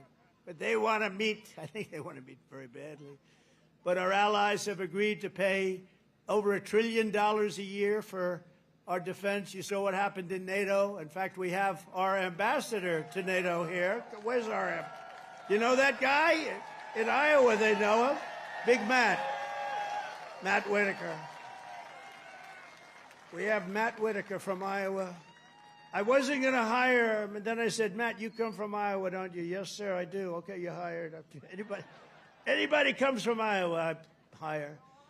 And every branch of the U.S. military is setting records for new enlistments. You know, remember a year ago, it was embarrassing. They couldn't get anybody to go into the military. They couldn't get anybody to go into the police or fire departments. They couldn't get anybody to go into government.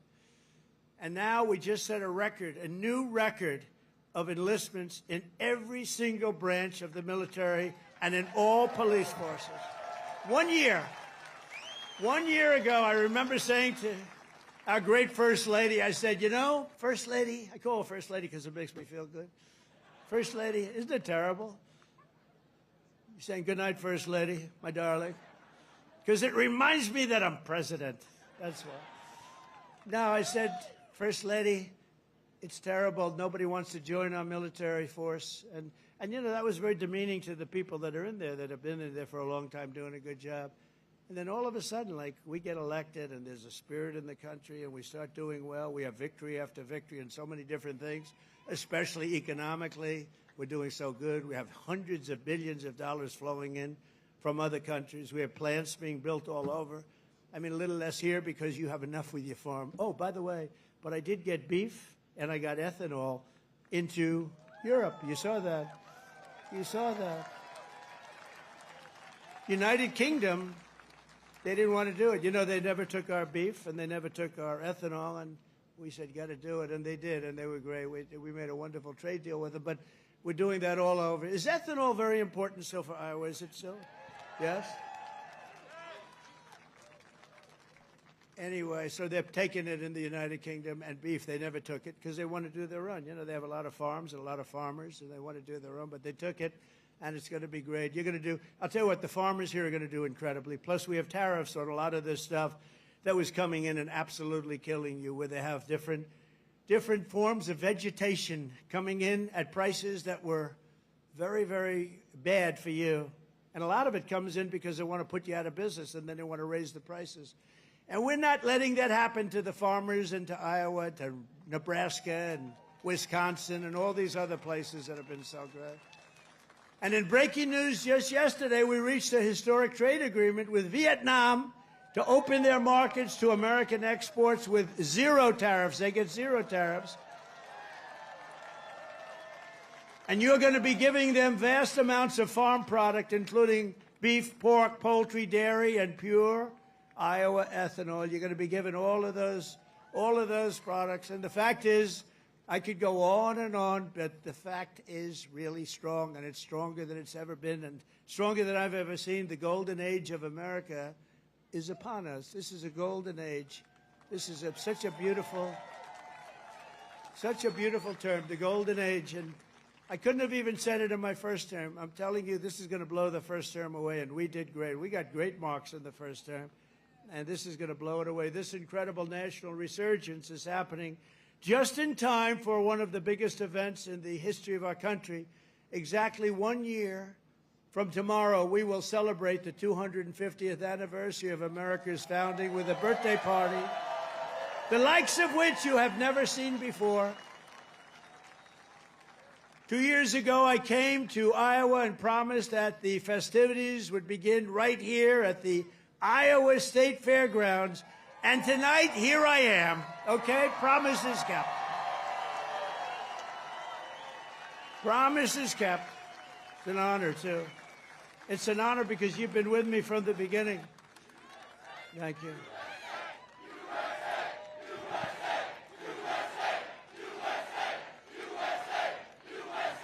Thank you very much. No, it is an honor. You've been with me from the beginning. It was without doubt. In fact, I had some moments when I said maybe they might not, fake stories were put out there like, I don't like corn. I don't like corn. I love corn. But they give you fake news. I said, do you think that's going to hurt me in Iowa? My numbers went up. No, I don't know. I can't figure you people out. This evening, we're officially launching America 250, an enormous year-long nationwide celebration of our heritage.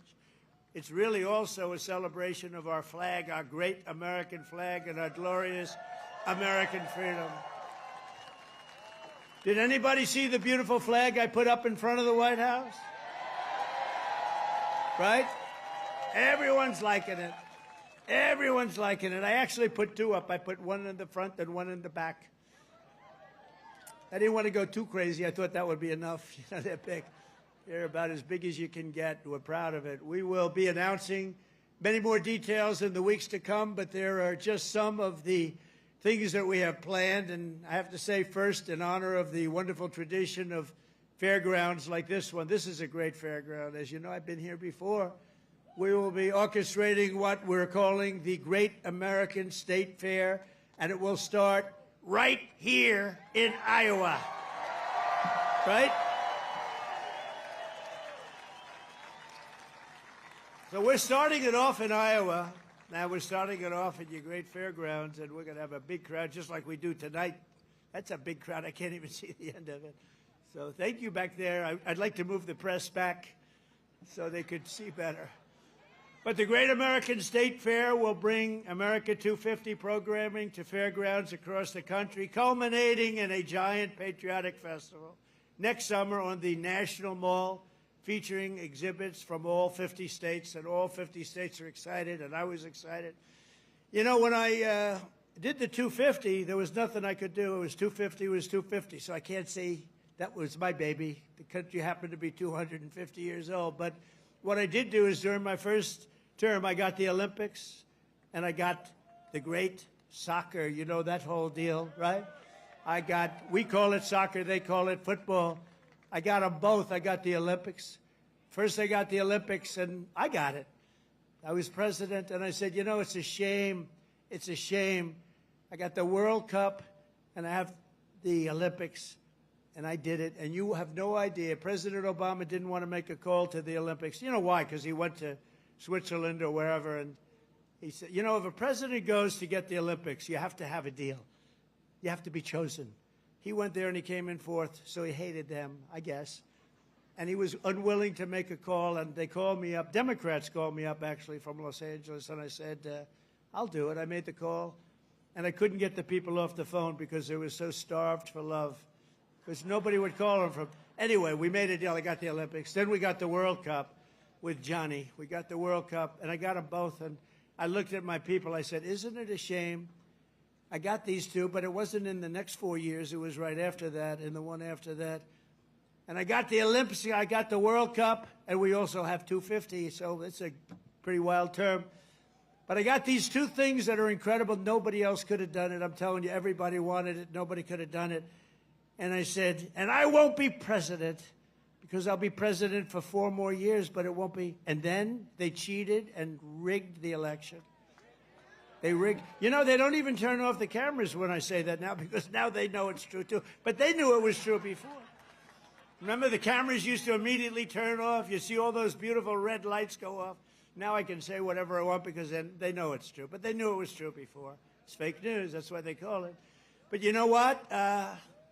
This term is much more consequential than if I had done it the more traditional way. This was slightly harder, believe me. It's slightly more dangerous because there are criminals on the other side that tried to put your president in jail and went after him, just like they do in third world countries. And we all beat him together. We beat him because our level of popularity was so high. And it was high because I explained the situation. When these thugs came around, I explained it to the people. And fortunately, I was able to be on a lot of television, I did whatever you had to do. I had to explain it. Then they say, wow, that's fake stuff. It was fake. They're a bunch of bad people, but we kicked their ass, and we're going to continue to do well. And I appreciate it. And there was nobody more loyal than Mr. Kaufman, who's fantastic, and Iowa, and his son, who's maybe more fan. Where the hell is he? Stand up. Where's your boy? His son is better than him, I'm telling you. And he doesn't mind. I have a lot of fathers who would be very insulted if I said that, but they're bad people. He's a good guy. He's got a son who's fantastic. You know that. I think he's probably here someplace.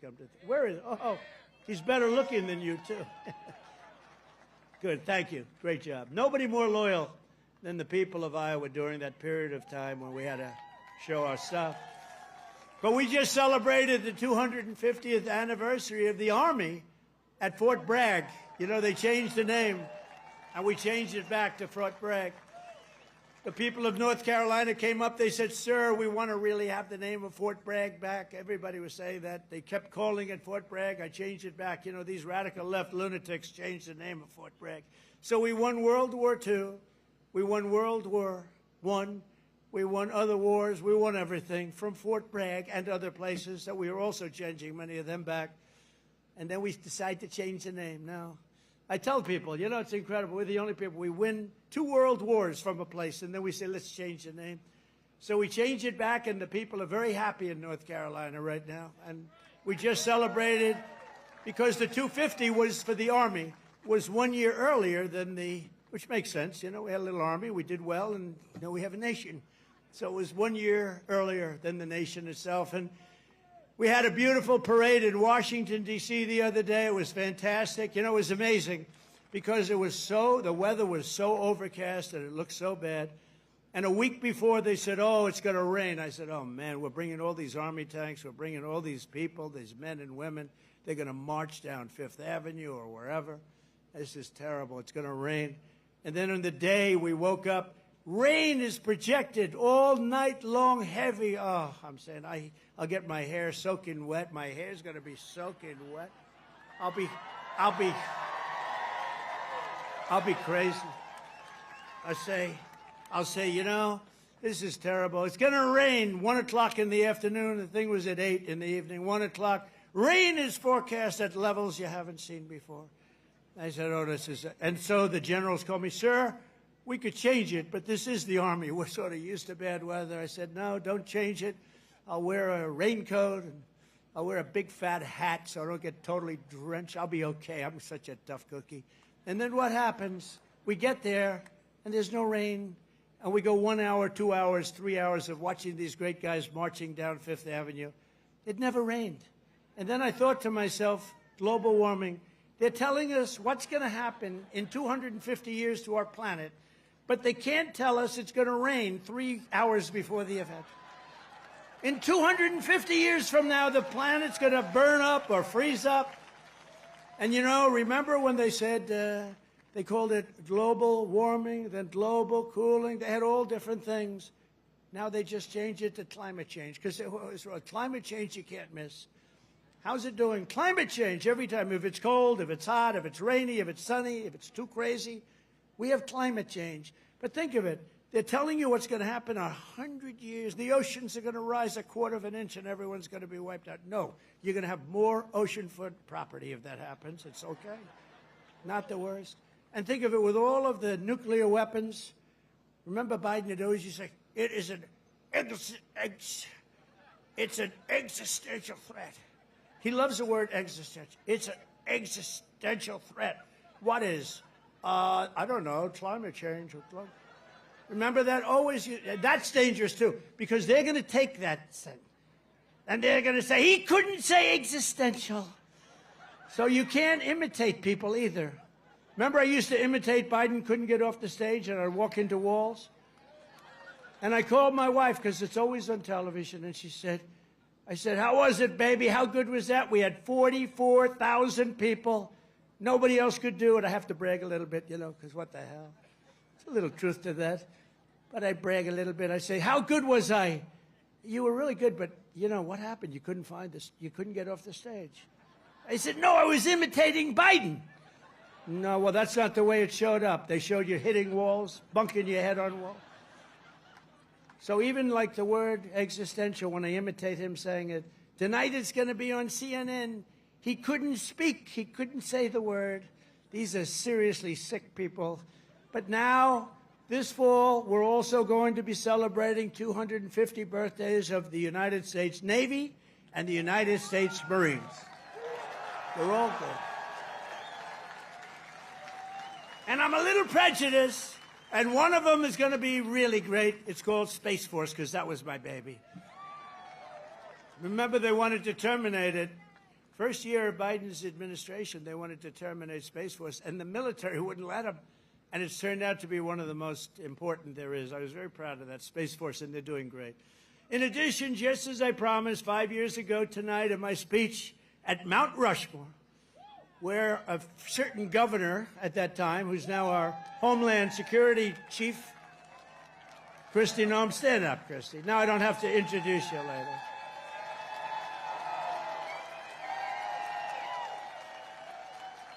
You know, I hired Tom Homan for the border, and I said, Tom, I want you to give me who'd be the best to be the Secretary of Homeland Security, which is essentially his boss. He said, Kristi Noem, sir. I said, Kristi Noem? You got to be kidding. She's a great person. She's smart, but, I mean, is she tough enough? Sir, she's the toughest person around. I said, and she is. She's tough as hell. I've learned. I'll tell you, a lot of bad people have learned, and she's done a fantastic job. Thank you. Thank you. But we're going to be officially opening the National Garden of American Heroes, a vast outdoor park featuring statues of the greatest Americans who ever lived. You know, they took down a lot of our statues. They took down statues of some of the greatest people that we've ever had living. I stopped them from taking down Thomas Jefferson. They wanted to take the Thomas Jefferson Memorial. They wanted to rip the hell out of the statue inside. You can imagine who they were going to put up. Let's get rid of Thomas Jefferson. So we stopped them. We signed a law. Do you remember that night? It was crazy. And they were marching toward the Jefferson Memorial, and I took out an old bill from 1909, and it was a bill that if you so much as touch, old, because today they don't do these things. They don't do it like they used to. Today you could never get it passed. It said if you so much as touch a monument or a statue, you go to jail for a 10-year period. No anything. So they were marching down there, and in the middle of their march, I gave a news conference. I said, anybody that touches, and I'm signing, immediately goes to jail for a 10-year period. That march broke up so quickly you've never seen. They said, it's a miracle. What happened? I signed a little bill that said you go to jail for a 10-year period. It was a great thing. It was an old bill that wasn't used. In fact, I don't know. I hope we don't have to use it again. But they're learning that, you know, we saved Los Angeles. If we didn't send in the National Guard, I would have sent it in the military if they needed it.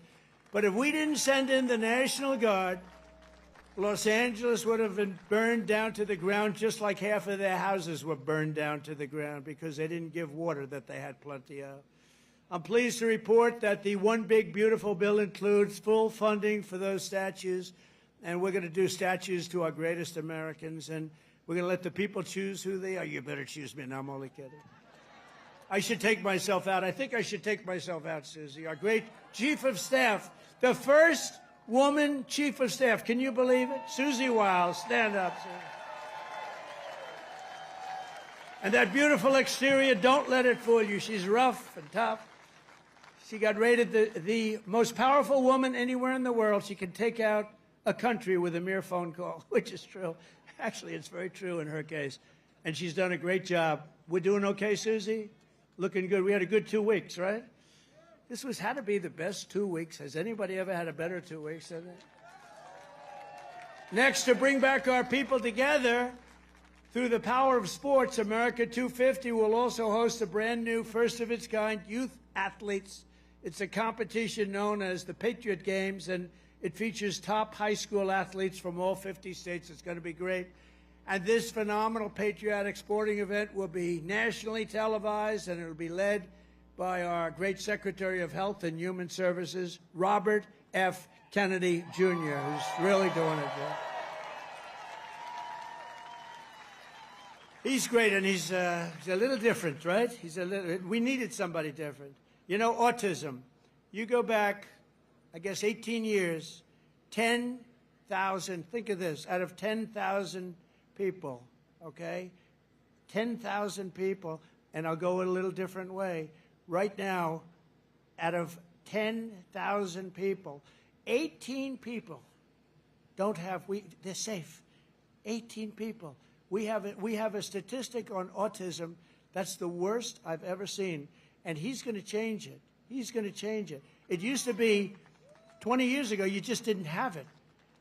And now it's numbers that are unbelievable, where the numbers are so bad, it's got to be artificially induced, and we're going to find out what it is and when. We're going to find it out as soon as possible. I mean, you think about it, the numbers have increased by 200-fold.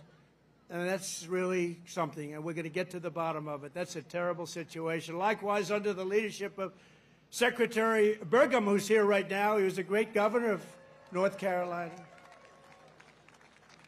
Great governor of North Dakota. Where is he? Where is he? Mr. Secretary. And he's in charge of energy plus a lot of land. He's the biggest landlord, I guess, in the world. But he was a great governor of North Dakota. And he was very special in so many ways. He became an energy expert. And he came to me, and I said, I want you to be the head of energy. He said, no, we have one man that's better than me, and that was Chris, right? And put him in charge, and we merged the two. And he's got all the land with all the oil, and the other one has all the expertise to get the oil out of the land. And Chris is doing great, and you're doing great, Doug, and I appreciate it. And say hello to Catherine and everybody. You're doing a great job. We have a great cabinet. So every one of our national park, battlefields, and historic sites are going to have special events in honor of America 250. And I even think we're going to have a UFC fight. We're going to have, does anybody watch UFC, the Great Dana White? We're going to have a UFC fight. We're going to have a UFC fight. Think of this, on the grounds of the White House. We have a lot of land there. We're going to build a little, we're not, Dana's going to do it. Dana's great, one of a kind. We're going to have a UFC fight, championship fight. Full fight, like 20, 25,000 people.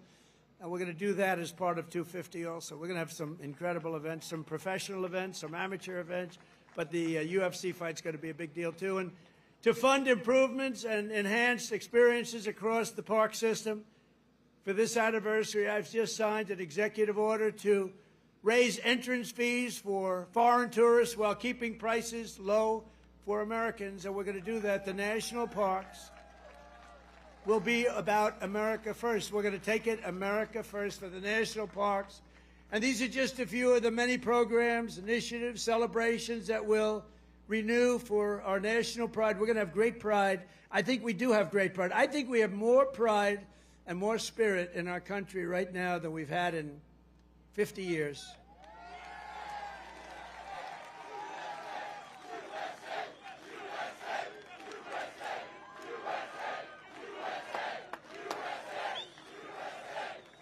And together we're going to ensure that America's 250th anniversary is the single greatest year in the history of our country. We want to have a lot of great things. A lot of the things that Bobby and Health and Human Services are doing are going to come up during that period of time. And we're going to come up with a lot of tremendous things for health and safety. And economically, we're going to have the strongest country anywhere in the world. And the bill that we just got approved today was, think of that, all of those votes. 2 negative votes, but we had no Democrats. 2 negative votes in the Republicans out of all that. So I want to thank those great Republicans that voted to get it in. You know, we could only lose 3. If we lost 3, trouble. And we didn't lose 3. We lost 2, and I'm sure if I needed the 2, I could have gotten them 2. But we're pleased to be joined tonight by many friends who will help make that possible, including, and I introduced Doug Burgum already from North Dakota, and just a great. He was really one of the best. Was he a better governor than you? Would you say, Christy? Was he better than you? I don't know. Because they were neighbors, you know. You had North Dakota, you had South Dakota. Brooke Rollins, thank you, Brooke. Great job. She's now the agricultural secretary. Christy Noem, great governor also, but she's doing I don't know. This. Do you like this better than being governor? Don't say. Don't say. They love you in the state. Don't say. Maybe the most important guy in this whole place. You know, a lot of projects have stopped using environmental stuff. A lot of projects have stopped. They use it as a weapon, the radical left and others. They use it as a weapon. This man is the greatest. He's doing a job that's incredible. Doug would tell you that. Everybody will tell you that. Lee Zeldin. He's the head of the EPA, the Environmental Protection Agency. He's the head of it. Great guy. He was a great politician, a tremendous congressman. He ran for governor of New York, which is tough. And he almost won. I'm glad he didn't win, actually. I wouldn't have you right now. And I said, Lee, a nuclear power plant, we give you 1 week to get me the approval. So, but he's been done great. And we have factories and we have plants all over the world right now, and they're being built and they're going up. Also, Governor Kim Reynolds from Iowa. Thank you, Kim. Thank you very much. Thank you for being here. Appreciate it. Thank you very much. And Lieutenant Governor Chris Corner. Where's Chris? Chris Corner. Thank you, Chris, very much. Great job. You have Senator Chuck Grassley and Joni Ernst. Chuck! Hi, Chuck. Wow. That's great. He's doing great, too. He's got more energy than all of us. And where's Joni? Is Joni here? Hi, Joni. Very good. Good job. Thank you very much. Thank you very much, Joni. And you have members of Congress, Ashley Hinson, Marionette Miller Meeks, Zach Nunn, Randy Feenstra. Good group. We flew in together, and boy, they were nice. They were so happy at that victory today, weren't you? Randy, thank you very much. Thank you very much. That was great. We had a good flight. We have an ambassador who's been my friend for a long time, Monica Crowley.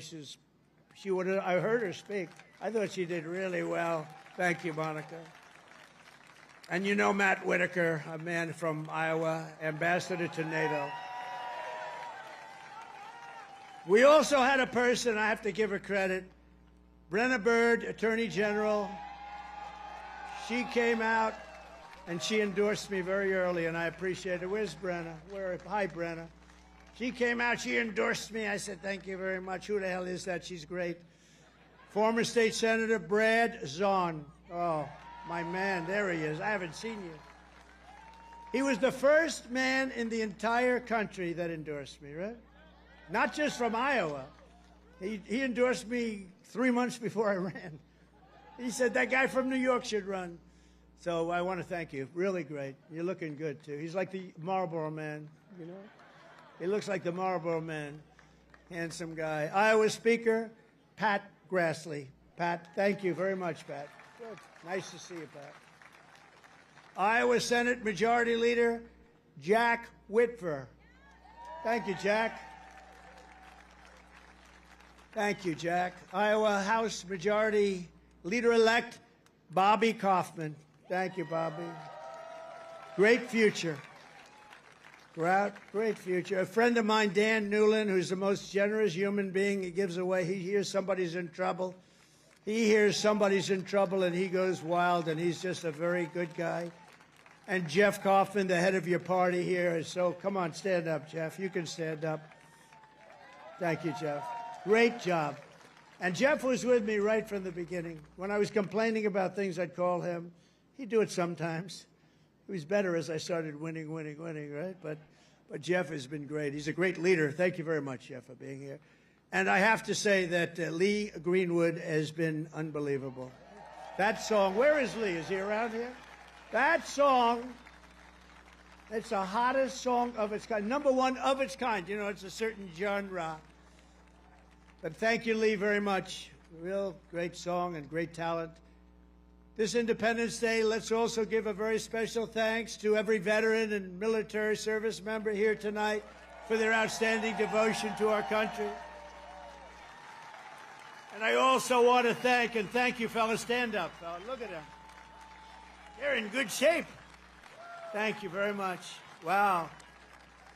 That's a lot of veterans. Thank you very much. What an honor. I also want to thank the large group of Iowa pastors and faith leaders for their beautiful prayers, including Pastors Joshua Kent, Tammy Hall, Joseph Hall, Corrine Sturtz, Maureen Prakash, Aji Prakash, Dan McCoy, Rose Kessler, Michael DeJong, Jose Rodriguez, and ministry leaders, Virginia, Calgary, Sarah Kent, and thanks also to Bob Vanderplatz. Thank you very much, everybody. Thank you. Stand up. You're the people we want to listen to. Stand up. Thank you. There they are. Look at that group. I want to be with them. They have the real power. They have more power than all of us. Thank you. You've been so good and so supportive. We were supported with the evangelicals, 89%. And we're looking for the other 11%. We don't believe it. As we prepare to celebrate 2.5 centuries of freedom, I'm inviting America's great religious communities to pray for our nation and for our people. From the beginning, this has always been a country sustained and strengthened by prayer. So important. If we bring religion back stronger, you're going to see everything get better and better and better. You're going to see it get better and better. So as we chart our course toward the next 250 years, let us rededicate ourselves to one nation under God. Right?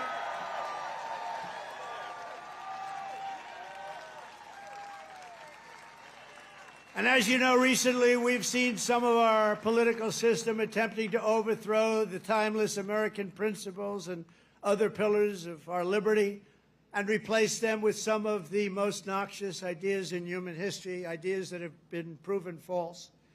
Members of Congress and even former presidents have been openly embracing vile creeds such as socialism, Marxism, and straight-up communism. In New York, they're trying to elect a communist, Zoran Mamdani, the guy who wants to defund the police, take over the stores and run the stores, and have the people hand out goods. And when everything falls apart, it always does. It always works that way. It never has worked any other way. Anarchy and dictatorships prevail. This guy is a communist at the highest level, and he wants to destroy New York. I love New York, and we're not going to let him do that. Generations of Americans before us did not shed their blood only so that we could surrender our country to Marxist lunatics on the eve of our 250th year. As President of the United States, I'm proclaiming here and now that America is never going to be communist in any way, shape, form, and that includes New York City. And under my administration, we're bringing back freedom and liberty, law and order, and above all, we're bringing back common sense, right? Common sense. On day one, I stopped the weaponization of government against people of faith, and we created the Department of Justice Task Force combating anti-Christian bias. And I have to tell you, Pam Bondi is doing a great job. Pam Bondi is doing a great job. Attorney General. I ended the Green New Scam and terminated the insane, this is insane, the electric vehicle mandate where everybody had to have a car that happened to be all electric in the next few short years. The mandate. Some people want to have gasoline powered. Some people want to have hybrids. Maybe even someday hydrogen. Right now I don't like it because when they blow up, they don't ever find the body. They find the body about 5 blocks away. That does not sound promising to me. They said, no, it's getting better. I said, that's okay. Let somebody else use it. But we're not going to have all electric. We're going to have electric if people want it. Electric is great. But gasoline, people like better in many cases. But you can have whatever you want. But it's ridiculous to mandate that everybody's going to be driving an electric car in 5 years from now. So I ended it. I signed an order to begin eliminating the Federal Department of Education and send education back to the states. That means Iowa's going to run their own education. You're going to have to run your own education. Iowa, well, I use you in my thoughts. Whenever I always say Iowa and Indiana, and I mention certain states, but you want to run your own education because you don't want the bureaucrats in Washington doing it. And I made English the official language of our country.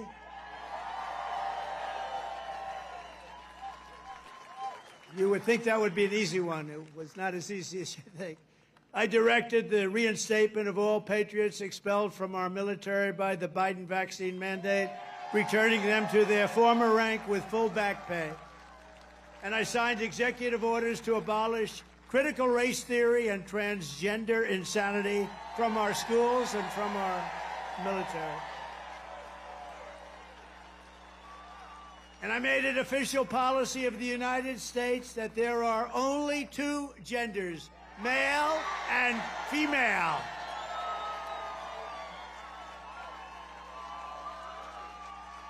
And if it's okay with Iowa, we are keeping men out of women's sports. Is that okay?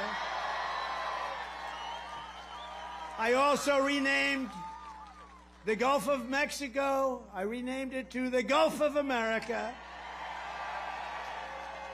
And we're restoring the name of the greatest president, one of the truly great presidents, somebody that made our country very rich, William McKinley, to Mount McKinley in Alaska. So in conclusion, in everything we do, we're once again defending the values, traditions, and beliefs that made every generation before us so very proud to be American. You know that better than anybody in Iowa. And here in Iowa and across this land, we believe that America is an exceptional nation, blessed by God. It's really destined to be the freest, strongest, the greatest country ever to exist on the face of the earth. And we're going to make it that way much more so than it's ever been.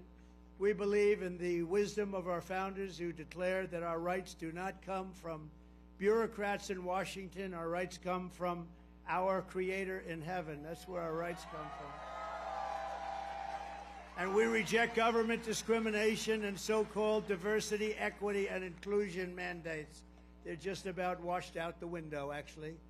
They're just about over with. We're just about finished. In this country, we believe in hard work and we believe in merit. And by the way, we're allowed to have merit. We're now back to being a merit-based system. We had a decision in the United States Supreme Court. Our country is now a country based on merit. We oppose censorship, price controls, open borders, and sex changes for children. We support our troops, respect our police, and salute the heroes of ICE and Border Patrol. We cherish our Constitution, and we defend free speech, free assembly, religious liberty, and the right to keep and bear arms, our Second Amendment.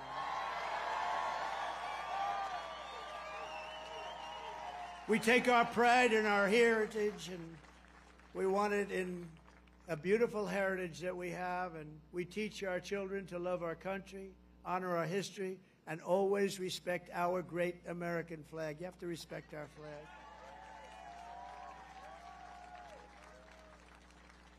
From Philadelphia to Phoenix, from Gettysburg to the Golden Gate Bridge, and from factories of Detroit to the fairgrounds of Des Moines, we stand on the shoulders of heroes and legends who crossed the oceans, blazed the trails, tamed the wilderness, settled the continent, raised up those beautiful skyscrapers, and stood tall and defiant in the face of tyranny and death.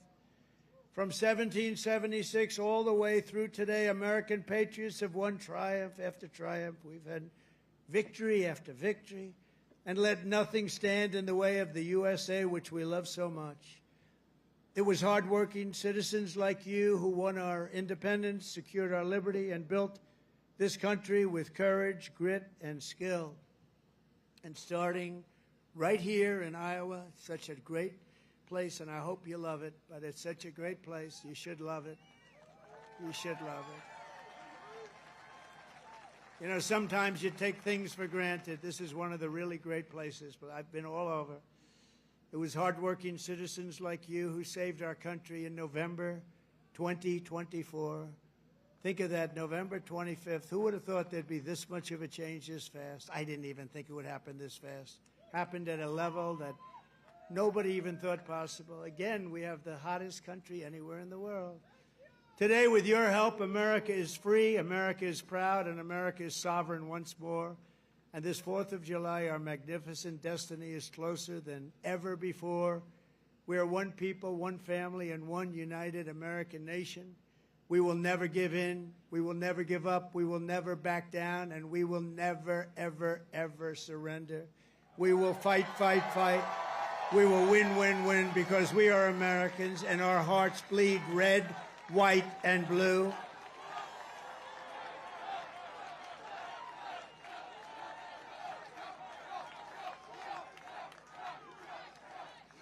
And together, as we look forward to the 250th year of American independence, we will make America powerful again. We will make America wealthy again. We will make America healthy again. We will make America strong again. We will make America proud again. We will make America safe again. And we will make America great again. Thank you, Iowa. Thank you. Thank you very much. Thank you, Iowa.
He's a pinball wizard, there has to be a twist.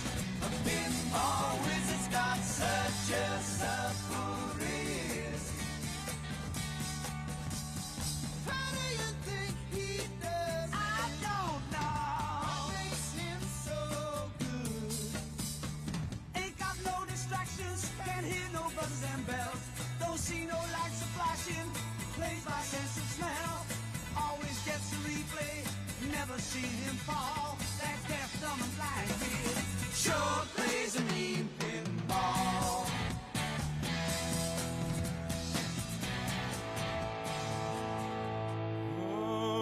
Justice will be served and the This big dog will fight when you rattle his cage, and you'll be sorry that you mess with the U.S. of A.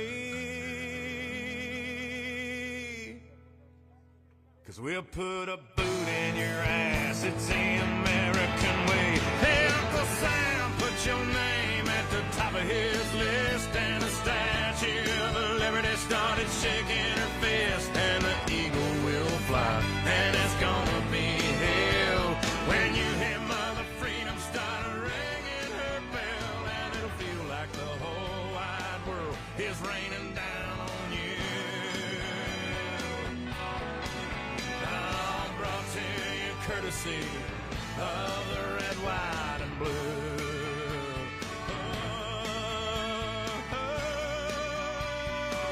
Of the red, white, and blue.